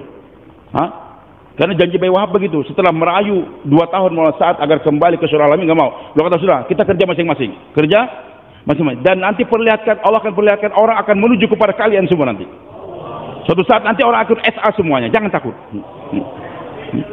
Teman-teman nanya, bisa nggak bersatu? Bisa menyatu, tapi menyatu dalam kerja. Bukan menyatu di tempat, bukan menyatu pada pribadi. Jadi yang menyatukan ini umat apa? Bukan tempat, bukan pribadi, tapi apa? Kerja. Yang menyatukan ini umat apa? Kerja. Wa takum minkum ummatun yad'una al-khair. Hendaklah kalian menjadi satu umat, bukan organisasi, bukan kelompok, umat. Tapi umat yang mengajak kepada la ilaha illallah wa ya'muru bil ma'ruf wa yanha 'anil munkar, mengajak berbuat baik, mencegah dari munkar. Wa ulaika humul muflihun. Jadi kejayaan dalam dakwah kalau ini umat menyatu dalam kerja, bukan menyatu di tempat, bukan menyatu dalam pribadi, nggak bisa. Mau belajar silakan, mau ke Magelang silakan, mau ke mana saja silakan, mau ke Mesir, mau ke Kontor silakan. Jangan disatukan umat dalam tempat pendidikan. Kita belajar di tempat kiai mukhlisun saja, tidak. Di tempat itu tidak. Biarkan mereka cari kiai masing-masing. Tapi menyatu dalam kerja. Maka kalau umat menyatu dalam kerja, oleh kaum nanti akan mendapatkan kejayaan. Sekarang arahan daripada masyarakat kita apa?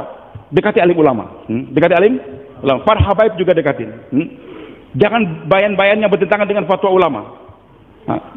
Fadail saja. Jangan menjelekkan ulama, ini arah masyarakat kita. Kita dekati. Kemudian arahan masyarakat kita, bawa orang umum sebanyak-banyaknya ke malam markas. Adakan jur-jur profesi. Ini arahan 3 hadrati. Sementara arahan sekarang di Nazim terakhir, jangan bawa orang baru ke markas. Hilangkan jur-jur profesi. Tapi kita ikut arahan. Maka bawa orang baru. Mereka heran. Kok aneh markas SA ini semakin banyak. Banyak orang baru. Kalau gitu kita bawa juga orang baru ke markas kita. Maka bersaing. Mereka bawa orang baru juga banyak. Berarti mereka sudah nggak mengikuti arahan yang dulu lagi. Ikut samara. Kok ini banyak orang baru. Ini pedagang, petani, nelayan, tukang santet. Tukang ikut semua. Karena semua digarap. Napi digarap juga. Yang sakit tadi rumah sakit mau mati digarap juga. Karena umumnya. Wah. Padahal arahan daripada sana hilangkan jur-jur profesi. akan merusak, akan memecah belah umat. Tapi ternyata umat berkumpul di masjid, pedagang petani semua. Wih, kita ini kenapa? Karena kita sibuk dakwah talim istiqbal di sekitar masjid saja. Lupa kita ke penjara, lupa ke sawah, lupa ke kebun, lupa kita ke pantai sana. Akhirnya mereka pun ikut juga adakan juru profesi. Mulai sekarang mengadakan juru petani. Maka nanti suatu saat umat akan menyatu dalam kerja, insya Allah.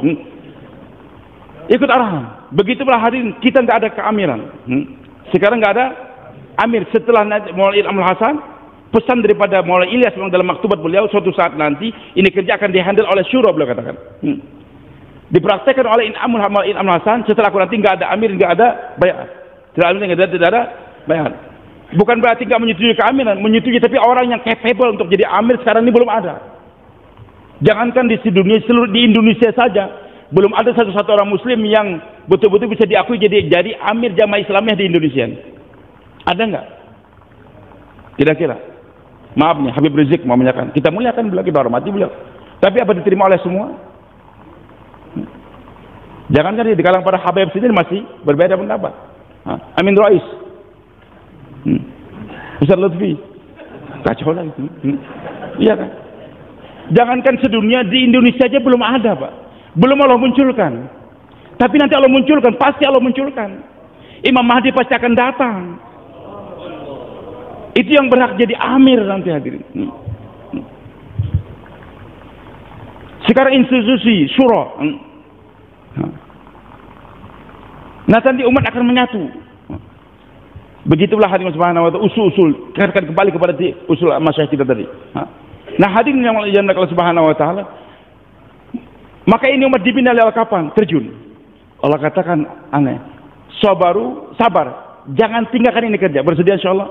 Walaupun dipukul di apapun juga saya nggak akan tinggalkan ini dakwah. Tidak akan tinggalkan ini kerja.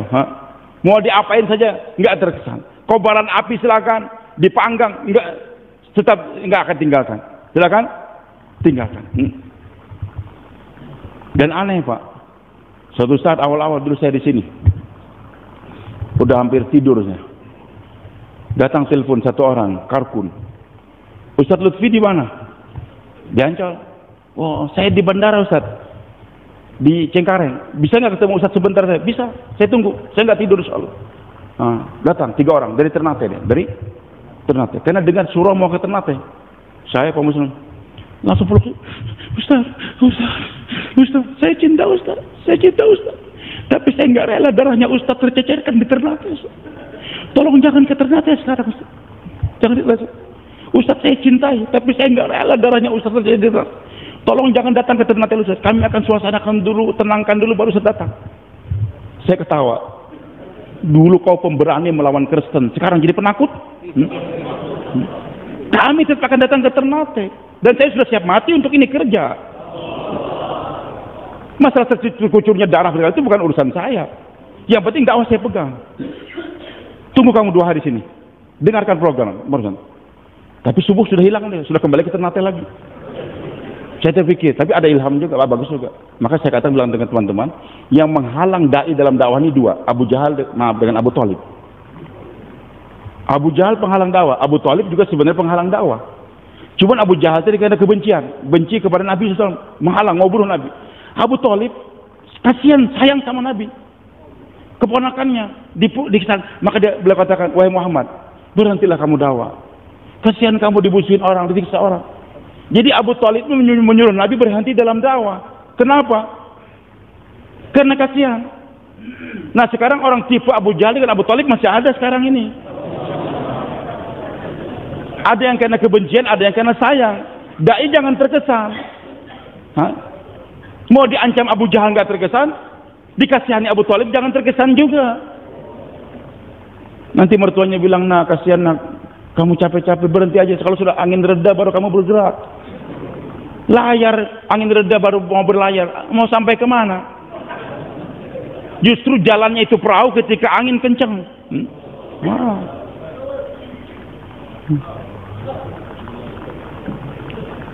Sabar, jangan tinggalkan ini kerja. Bersedia? Tapi hebat ini umat. Diberikan oleh Allah senjata. Wahtasabu, ihtisab. Maksudnya apa? Sahabat jangan berhenti, tapi minta sesuatu dari Allah. Gampar, jatuh, ya Allah, berkat saya digampar, tapi saya nggak akan berhenti, nggak akan. Tolong tapi Allah, berkat saya digampar, mudahkan saya untuk haji dan umroh, ya Allah. Allah mudahkan terus lagi. Belakang lagi, gampar lagi, ya Allah, tolong anak saya yang sedang mondok jadikan dia hafiz dan hafizah. Berangkat lagi, gampar lagi, tolong ya Allah, istriku yang sukanya cerewet, marah terus, jadikan dia tersenyum kayak bidadari ketika pulang, ya Allah. Pulang ke rumah istrinya jadi menangis, kok kenapa abang berdarah? Yang tadinya marah-marah sekarang meluk kita lagi, merangkul kita, bersihin muka kita lagi. Ajib.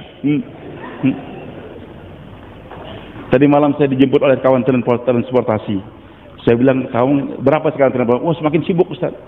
Karena sekarang dulu Pakistan ke sana semua, sekarang Pakistan ke sini semua.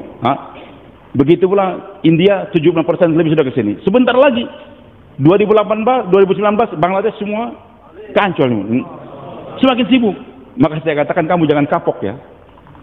Capek memang jadi transportasi, tapi ihtisab. Ya Allah, berkat saya capek ngantar rombongan ini, ngantar. Kadang-kadang bannya pecah di jalan. Ihtisabkan. Ya Allah, mudahkan saya untuk haji dan umroh, ya Allah. Ya Allah, mudahkan saya jadi hafiz Al-Quran, ya Allah. Ya Allah, tolong hutang saya bayarkan, ya Allah. Ini namanya wahtasabu. Bersedia, insya Allah. Jadi apapun kesusahan, ihtisabkan. Kemudian aneh, Allah kata, wala hilma wala ilma. Wa Isa, umat yang aku utus untuk berdakwah nggak punya ilmu, nggak punya kelembutan. Bayi cuma bisa berbaring saja. Nggak hafal Quran, nggak hafal hadis, nggak bisa apa-apa.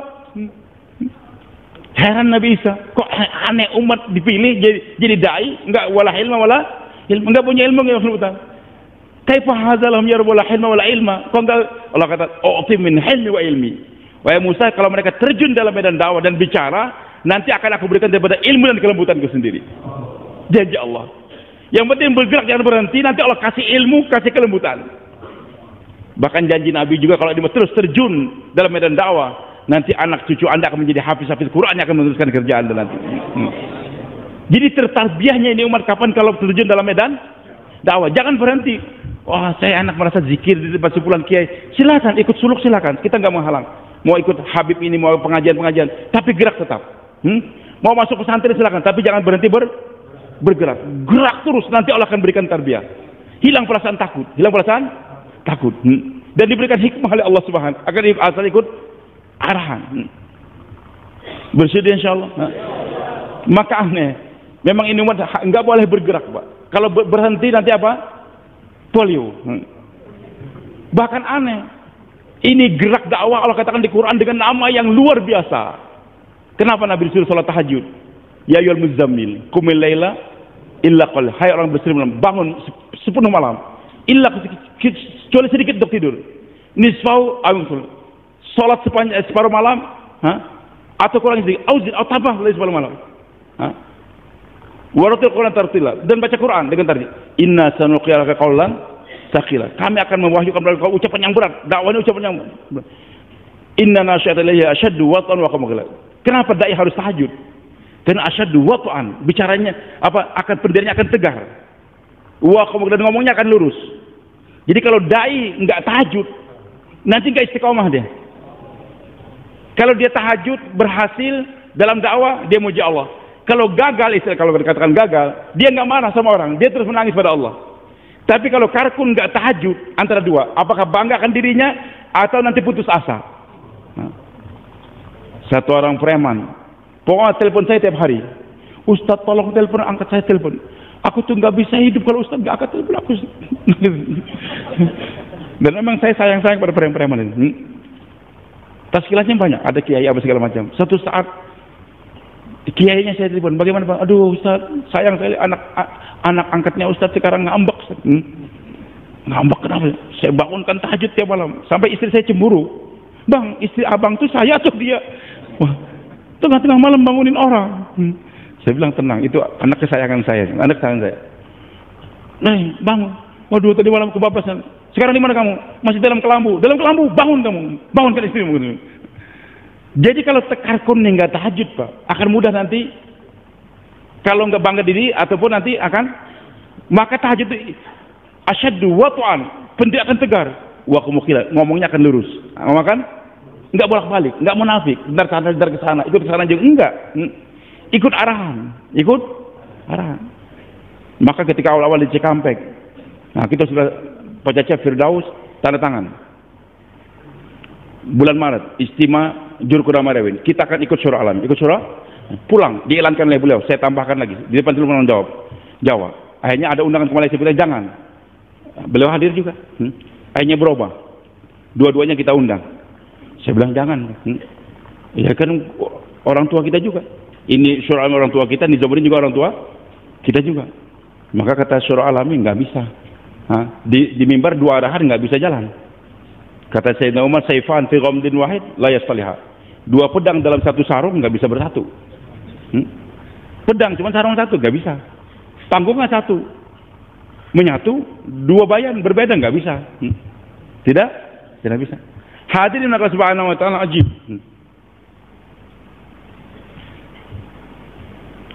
Tapi kan masyayikh kita juga. Kata Masyayikh Syura Alabi, inilah sekarang ujian. Ujian yang paling berat Nabi Ibrahim itu apa, Pak? Menghadapi kobaran api, Nabi Ibrahim tenang, senyum. Dan nggak gelisah. Tangan diikat, kaki diikat, di depan kobaran api. Yang gelisah itu malah malaikat. Nabi Ibrahim nggak gelisah. Dan Nabi Ibrahim nggak doa, ya Allah tolong padamkan api, ya Allah. Lepaskan ikatan supaya aku bisa lari. Enggak. Tenang menghadapi kobaran api. Tapi ujian yang paling berat bagi Ibrahim alaihissalam adalah datangnya Jibril alaihissalam. Datangnya Jibril. Siapa Jibril? Gurunya para anbiya. Allamau syadidul quwa. Nabi kita Muhammad gurunya Jibril alaihissalam. Semua nabi gurunya siapa? Jibril alaihissalam. Jibril datang. Langit bergoncang. Malaikat ribut.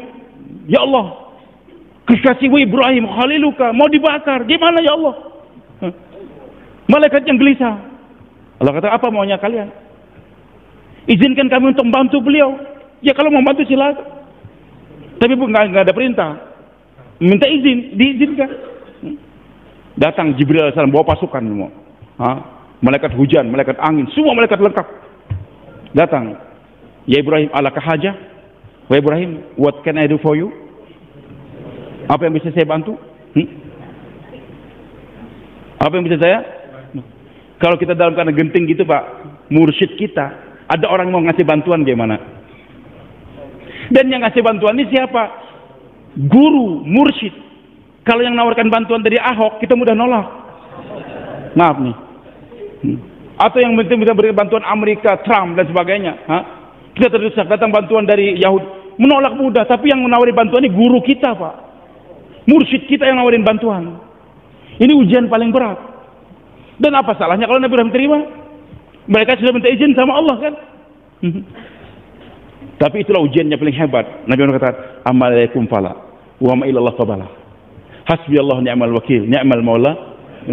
Dari kalian saya enggak butuh, hanya dari Allah saja. Menolak mursyid itu Pak, itu paling berat. Paling berat dalam genting begitu. Tapi ini ujian. Maka ketika Nabi Ibrahim mampu untuk menolak Jibril, Allah langsung, wahai nar, ya nar, kuni bardan wassalam. Allah kata, Jibril, padamkan api. Malaikat siapa yang megang air? Mikail. Siramkan engkau. Langsung, karena langsung bukan. Kata Syekh Yusuf rahmatullahi alaih, saya buat ini dakwah ala basirah dengan keyakinan. Kalau hari ini ayahku Syekh Muhammad Ilyas hidup kembali dari kubur, yang mentaskil beliau, yang membina beliau, hidup, datang Yusuf, aku menyesal. Ternyata dakwah yang aku buat selama ini salah Yusuf. Yusuf tinggalkan Yusuf. Bagaimana Pak? Ayahnya, mursyidnya, yang mentaskil bangkit dari kuburan, mengatakan ini amalan sesat. Bisa mengelak nggak? Kata Syekh Yusuf, walaupun begitu ayah saya bilang, saya nggak akan tinggalkan ini dakwah. Memang yang taskil ayah saya, tapi saya pegang dakwah dengan basirah betul-betul, bukan karena sipulan-sipulan. Nggak enak kan guru kita di sana, nggak enak di sana kan yang naskil kita, berat. Ini ujian yang paling berat. Menolak mursyid itu ujian yang paling. Tapi kalau kita tegar, inilah ujian yang hebat. Anda lulus, siap menolak segala-galanya. Yang penting mursyid saya ikut arahan nggak sekarang.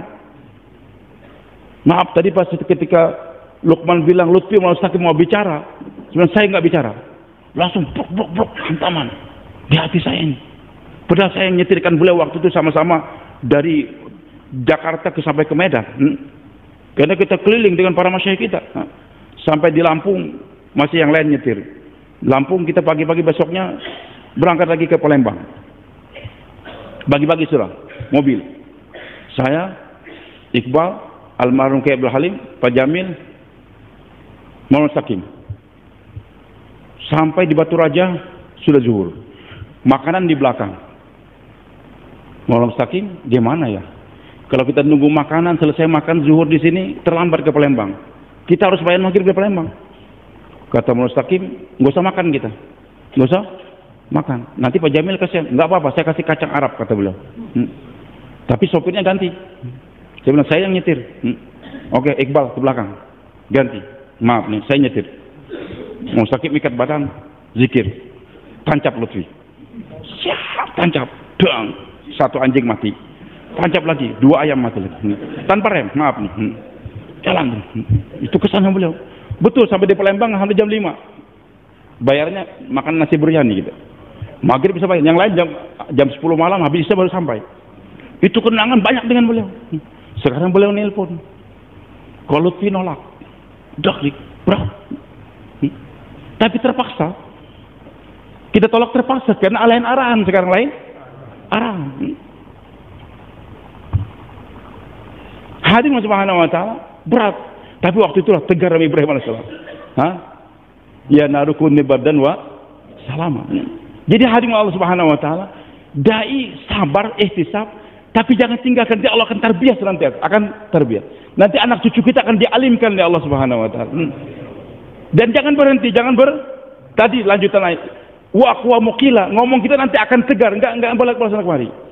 Tapi tahajud yang panjang, yang manfaatnya untuk menegarkan kita. Ngomong enggak jelas, pelan-pelan sana kemari apa? Innalaka fin nahari sabhan tawilan. Wahai Muhammad, tujuan kamu tahajud malam hari karena kau akan berenang di tengah lautan manusia. Innalaka fin nahari sabhan tawilan. Kamu akan di siang hari akan memiliki sabhan tawilan. Sabhan tawilan kalau dalam tafsir ini apa? Jalalain insyighalan tawilan. Kesibukan yang panjang, sibuk. Kenapa? Tapi Allah katakan kenapa sabhan? Sabaya sebab sibah berenang. Wahai Muhammad, kamu akan berenang di tengah lautan manusia nanti siang. Jadi satu-satunya kerja yang Allah katakan berenang itu dakwah. Dakwahnya Allah katakan apa? Berenang. Berenang itu satu olahraga yang jangan berhenti. Badminton berhenti boleh, bola berhenti boleh, apa segalanya. Tapi berenang nggak bisa berhenti, Pak. Istirahat 10 menit, tenggelam. Dai nggak bisa berhenti, nggak bisa berhenti, jalan terus, bersih jangan berhenti. Maka kata Syekh Abdul Wahab, kalau dai jangan berhenti, walaupun jatuh kapok kayak bayi tadi, bicara, jatuh, jalan terus, jalan. Nanti akan berlari dalam dakwah dia. Di mana-mana akan dakwah senantiasa. Jadi yang Allah akan mentarbiah di umat kapan dalam gerak dan berdakwah. Bersedia insyaallah. Kita gerak terus, dan hari yang penting ucapkan terus. Nanti pengamalannya Allah mudahkan. Jangan sampai kadang-kadang kita nih bagaimana saya katakan goblok, susah, jangan kasar juga. Terlalu bodoh. Jangan, kita amalkan dulu. Enggak, dakwahkan dulu. Anda belum mengamalkan, tapi dakwahkan, nanti Allah akan berikan taufik untuk mengamalkan. Wa man ahsanu qawlan man da'a ila Allah wa amila. Dakwahkan baru beramal. Makanya Maulana Zakaria katakan ini ayat juga untuk muazin. Tadi siapa yang azan? Maghrib tadi. Siapa nama kamu? Menurut dari mana? Sampit. Nanti waktu itu kamu azan maghrib tadi udah salat maghrib belum? Udah salat maghrib belum Anda? Kenapa kamu mengajak orang yang kamu belum mengerjakan? Berani ngajak orang salat maghrib, kamu belum mengerjakan? Lima taqulul tafalun, kabur maktan, nanti Allah marah sama kamu. Takut Abdul Samad, siapa namanya ini? Abdul Salam, ketakutan dia. Kalau gitu nanti saya robah Ustaz ya. Baik, robah. Pas Isya, Abdul Samad salat Isya dulu. Usalli fadla Isya, arba' mustaqbil qiblat, adan Allahu Akbar. Selesai Isya baru dia azan. Azan pergi dia. tangkap sama Buya Andi. Kemana? Pulang. Lo kenapa pulang? Kan belum sholat. Sudah sholat. Kapan? Tadi. Habis sebelum azan. Lo kenapa dirubah? Habisnya dikritik masyarakat. Jadi kerjakan dulu baru tahu. Yang benar itu Rasulullah apa kita, Pak? Muazzin itu dakwahkan dulu. Hah? Tapi niat mengamalkan. Nanti kalau dia dakwahkan nanti akan dapat taufik untuk mengamalkan. Enggak ada syarat mengamalkan dulu, tidak. Makanya Anda jangan sembarang kritik. Antum tuh misalkan sudah amalkan belum? Itu mungkin bicaranya Abu Jahal atau Abu Lahab kayak gitu. Justru itunya Rasulullah dakwahkan. Tapi kita berusaha untuk nanti mengamalkan. Maka ajib masyarakat kita katakan, kalau orang dakwah dan dakwah, ibadahnya lemah, ilmunya lemah, duitnya juga bakhil dia, tapi dia dakwahkan dakwah terus, nanti timbul penyesalan. Kenapa saya ibadah saya lemah ya? Kenapa saya nggak tahajud ya? Kenapa saya nggak belajar ya? Kenapa saya nggak nyumbang ya? Jadi kalau orang istiqomah dalam dakwah, kurang dalam 3, nanti akan timbul penyesalan. Kenapa saya nggak zikir pagi petang teriak? Kenapa saya nggak baca Quran ya? Timbul penyesalan. Karena dia dakwah. Tapi kalau dia terjun dalam taklim saja, belajar, tapi dia nggak dakwah lagi, dia semangat dalam taklim, tapi dia nggak nyesal dalam dakwah. Dia tidak menyesal. Kenapa tidak dia terjun dalam ibadah saja, zikir saja, dakwah nggak lagi, dia nggak akan nyesal. Orangnya terus terjun dalam zikir saja, ibadah, tapi nggak dakwah, dia nggak menyesal kenapa nggak dakwah. Dia nyumbang, bangun pesantren, kasih makan kepada anak yatim piatu, tapi nggak dakwah, dia nggak menyesal kenapa nggak dakwah. Tapi kalau dia dakwah, ketinggalan yang 3 tadi akan timbul penyesalan. Bisa dipaham teman-teman? Yang penting dakwahkan, arahan begini. Anda berusaha untuk mengamalkan, Allah akan berikan taufik, akan berikan. Maka Allah kata, "U'tihum min ilmi wa hilmi." Akan dikasih ilmu, dikasih lagi oleh kelembutan. Bersedia insyaallah. Siap terjun agar terbela Allah. Maka dai tadi yang tadi berjatuh kali terus dakwah, Allah akan muliakan. Siapa yang siap gara-gara Pak? 4 bulan. Bangun.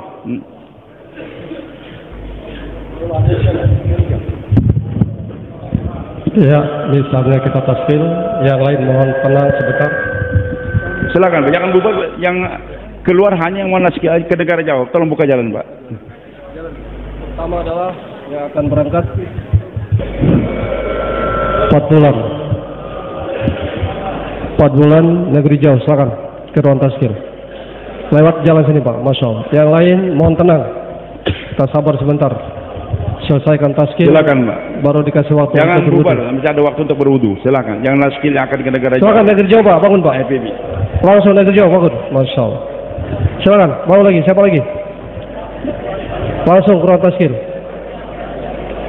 Negeri jauh silakan. Silakan, Masya Allah. Langsung. Ya, langsung negeri jauh silakan. Langsung daftar, Masya Allah. Segera, Masya Allah. Mohon dibantu di ruang taskil. Silakan, segera mencatat namanya. Siapa lagi Pak? 4 bulan negeri jauh, silakan. Silakan bangun. Bangun, Masya Allah. Sini Pak, lewat jalan sini. 4 bulan negeri jauh, silakan. Selanjutnya adalah 4 bulan India Pakistan. Silakan bangun. Bangun dulu Pak, bangun, Masya Allah. Bangun dulu, tetap di tempat dulu. Silakan. 4 bulan India Pakistan, Masya Allah. Silakan, Masya Allah. Masya Allah, silakan Pak. Ke India. Dan kita ke India, Masya Allah ada 2 markas kita sekarang di Mumbai, Nehrul namanya. Itu setiap hari Nehrul ini di Bombay, jadi Maulana Ibrahim Ahmad di markas setiap hari menghandle markas. Nah di Faisilahi Maulana Yakub dengan Maulana Zuhair. Jadi di New Delhi, sekarang markas itu markas besar. Jadi kalau kita usahakan langsung ke Bombay. Di Bombay nanti langsung ke markas Nehrul namanya. Itu setiap hari masjidnya besar sekali. Alhamdulillah setiap hari jamaah diberangkatkan dari luar negeri, dari Gujarat ini, dari sana. Jadi Maulana Ibrahim Ahmad di sana. Setiap hari kalau nggak safar beliau di sana terus. Dengan Maulana Ismail Gudro. Jadi masyarakat kita di sana. Nah bagi yang susah ke sana, di Delhi, alhamdulillah di mana namanya Faisilahi. Itu orang tua kita Maulana Yakub tinggalnya di Nizamuddin, ngajar, tapi program dakwahnya beliau ikut ke Faisilahi sana. Begitu pula Maulana Zuhair. Silakan datang ke sana, dimudahkan sekarang. Pakistan alhamdulillah Masya Allah semakin dimudahkan juga visa sekarang. Allah mudahkan untuk visa Pakistan. Bahkan kita bersyukur 150 lebih santri-santri kita sekarang dapat bisa belajar. Nah, untuk akan datang lebih dimudahkan lagi untuk bisa ke Pakistan. Silakan, Pak. Masya Allah. Silakan bangun, Pak. India Pakistan bangun, Pak. Masya Allah. Siapa lagi? Boleh, Pak, silakan, Pak. Langsung daftar. 4 bulan India Pakistan. Silakan. Langsung. Masya Allah. Selanjutnya adalah 4 bulan jalan kaki. Bangun. Masya Allah. Silakan, Pak. Berdiri, Pak. 4 bulan jalan kaki. Silakan, bangun. Ya, silakan, Pak. Berdiri. 4 bulan jalan kaki, silakan. Masya Allah. Bangun, Pak. 4 bulan jalan kaki, silakan. 4 bulan dalam negeri juga boleh, silakan. 4 bulan dalam negeri, bangun. Langsung kurang skill. Silakan, Pak. Boleh, Pak, yang cash 40 hari, bangun. Yang cash 40 hari, bangun. Masya Allah. 40 hari, Masya Allah. Baik jalan kaki maupun 40 hari dalam negeri. Silakan, Masya Allah. 40 hari. Boleh juga yang mau berangkat saat musyawarah, boleh. Daftar sekarang, boleh. Bangun. Besok kita mulai Pak musyawarah nasional kita, Masya Allah. Boleh, silakan, bangun. 40 hari nanti berangkatnya musyawarah, boleh. Bangun. 40 hari tapi ke Indonesia jauh, Pak. Ke Papua. Boleh, Masya Allah. Irian, Masya Allah. 4 bulan 40 hari Indonesia jauh, silakan, bangun. Jadi lahannya subur di Irian sana, Masya Allah. Yang jauh-jauh. Kita korban sama biayanya dengan ke India juga. Naik pesawat pulang pergi karena 4 juta. Perjalanan naik kapal 2 minggu. Tapi Masya Allah, sekarang kita lihat Allah mudahkan. Jadi kemarin tadi jamaah-jamaah dari Gujarat baru pulang dari Papua, dari Irian. Mereka minta betul-betul dikirimkan rumah sebanyak-banyaknya. Silakan, Pak, yang mau 4 bulan Indonesia jauh atau 4 hari. Ke NTT, Pak, penting Nusa Tenggara Timur nih, Masya Allah. 2 minggu yang kami baru di sana. Banyak jauh-jauh mereka dari di pulau-pulau. Silakan, Pak. Silakan, Pak. Bangun, Pak, Masya Allah. 40 hari, Pak, bangun, Pak. 40 hari, Pak. Silakan. 40 hari, silakan, bangun. Yang mau berangkat musyawarah juga bangun, silakan. Yang sisa waktu juga boleh bangun. Sisa waktu dari 1 tahun, 4 bulan, 40 hari, silakan. Kalau mau keluar dari kurang dari 40 hari, silakan. 30 hari, 20 hari, 10 hari, 7 hari, silakan, bangun. Langsung, Pak, bangun, Masya Allah. Bismillah. Ayo, Pak, bangun, Pak. Silakan, Pak. Masya Allah. Segera, Pak. Silakan, Pak, bangun, Pak. Masya Allah. Semuanya, Pak, insya Allah, Pak. Masya Allah. Sekali lagi, Pak, arahan daripada masyarakat kita nih, alim ulama kita dekati, minta doa pada beliau. Walaupun mereka belum ikut dakwah, tapi mereka sudah capek berdakwah, maka kita muliakan. Apa hadiah yang bisa kita kasihkan. Jangan sampai kata-kata kita yang merendahkan mereka, jangan. Begitulah para habaib keluarga Nabi kita Muhammad SAW kita muliakan.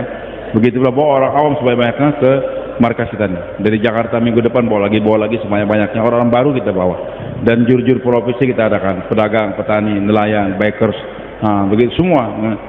Kita adakan. Bahkan tukang-tukang santet kita kumpulkan di rumah siapa? Nggak usah di masjid. Kita target mereka. Ini menghidupkan dakwahnya Nabi Musa alaihissalam. Insyaallah kita niatkan demikian. Kemudian ikut senantiasa arahan daripada syura-syura kita ini dan usul-usul yang dikerjakan oleh Pak 3 Hadrati jangan sampai kita robah. Bersedia insyaallah, Pak. Nanti kita akan sholat isya. Yang masih ada wudu atur safnya, yang batal wudu silakan wudu lagi. Nanti ada pembacaan kitab Hayatus Sahabah. Baru nanti kita akan amal infiradi dan bagi kawan-kawan yang datang dari berbagai daerah, kita wujudkan manfaatkan waktu untuk saling ikhtilat satu sama lain sampai nanti program kita mulai insyaallah mulai besok. Diawali dengan kita Jumatan di sini sampai nanti hari Ahad. Bersedia insyaallah semuanya. Subhanakallah wa hamdik asyhadu an la ilaha illa anta wa atubu ilaik. Muadzin.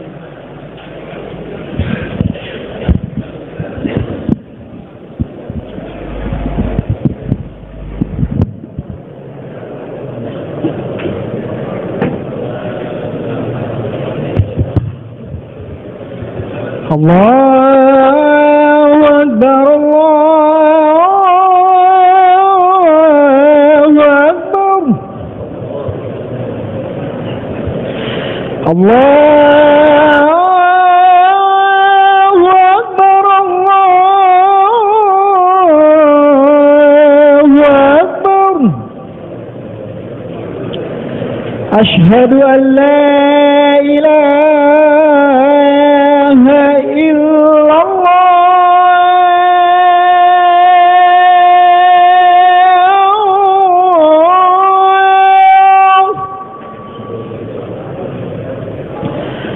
أشهد أن لا إله إلا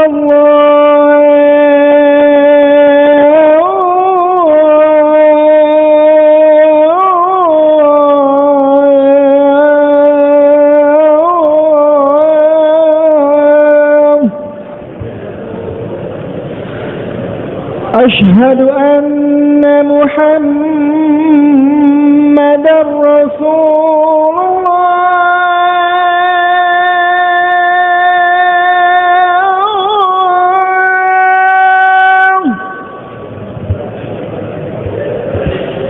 أشهد أن محمدا رسول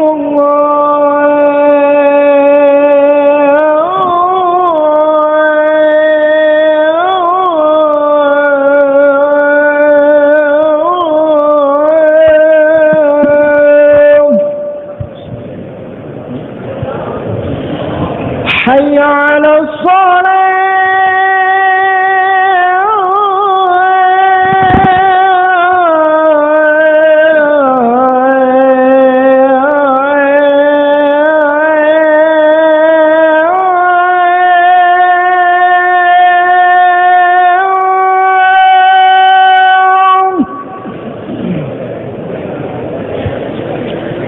حي على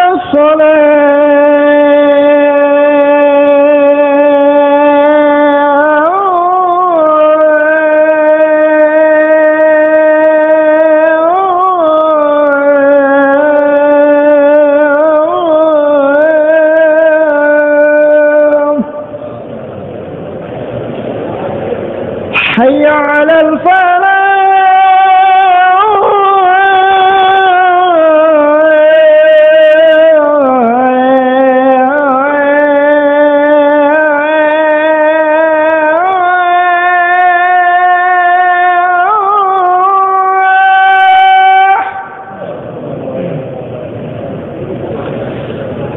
حي على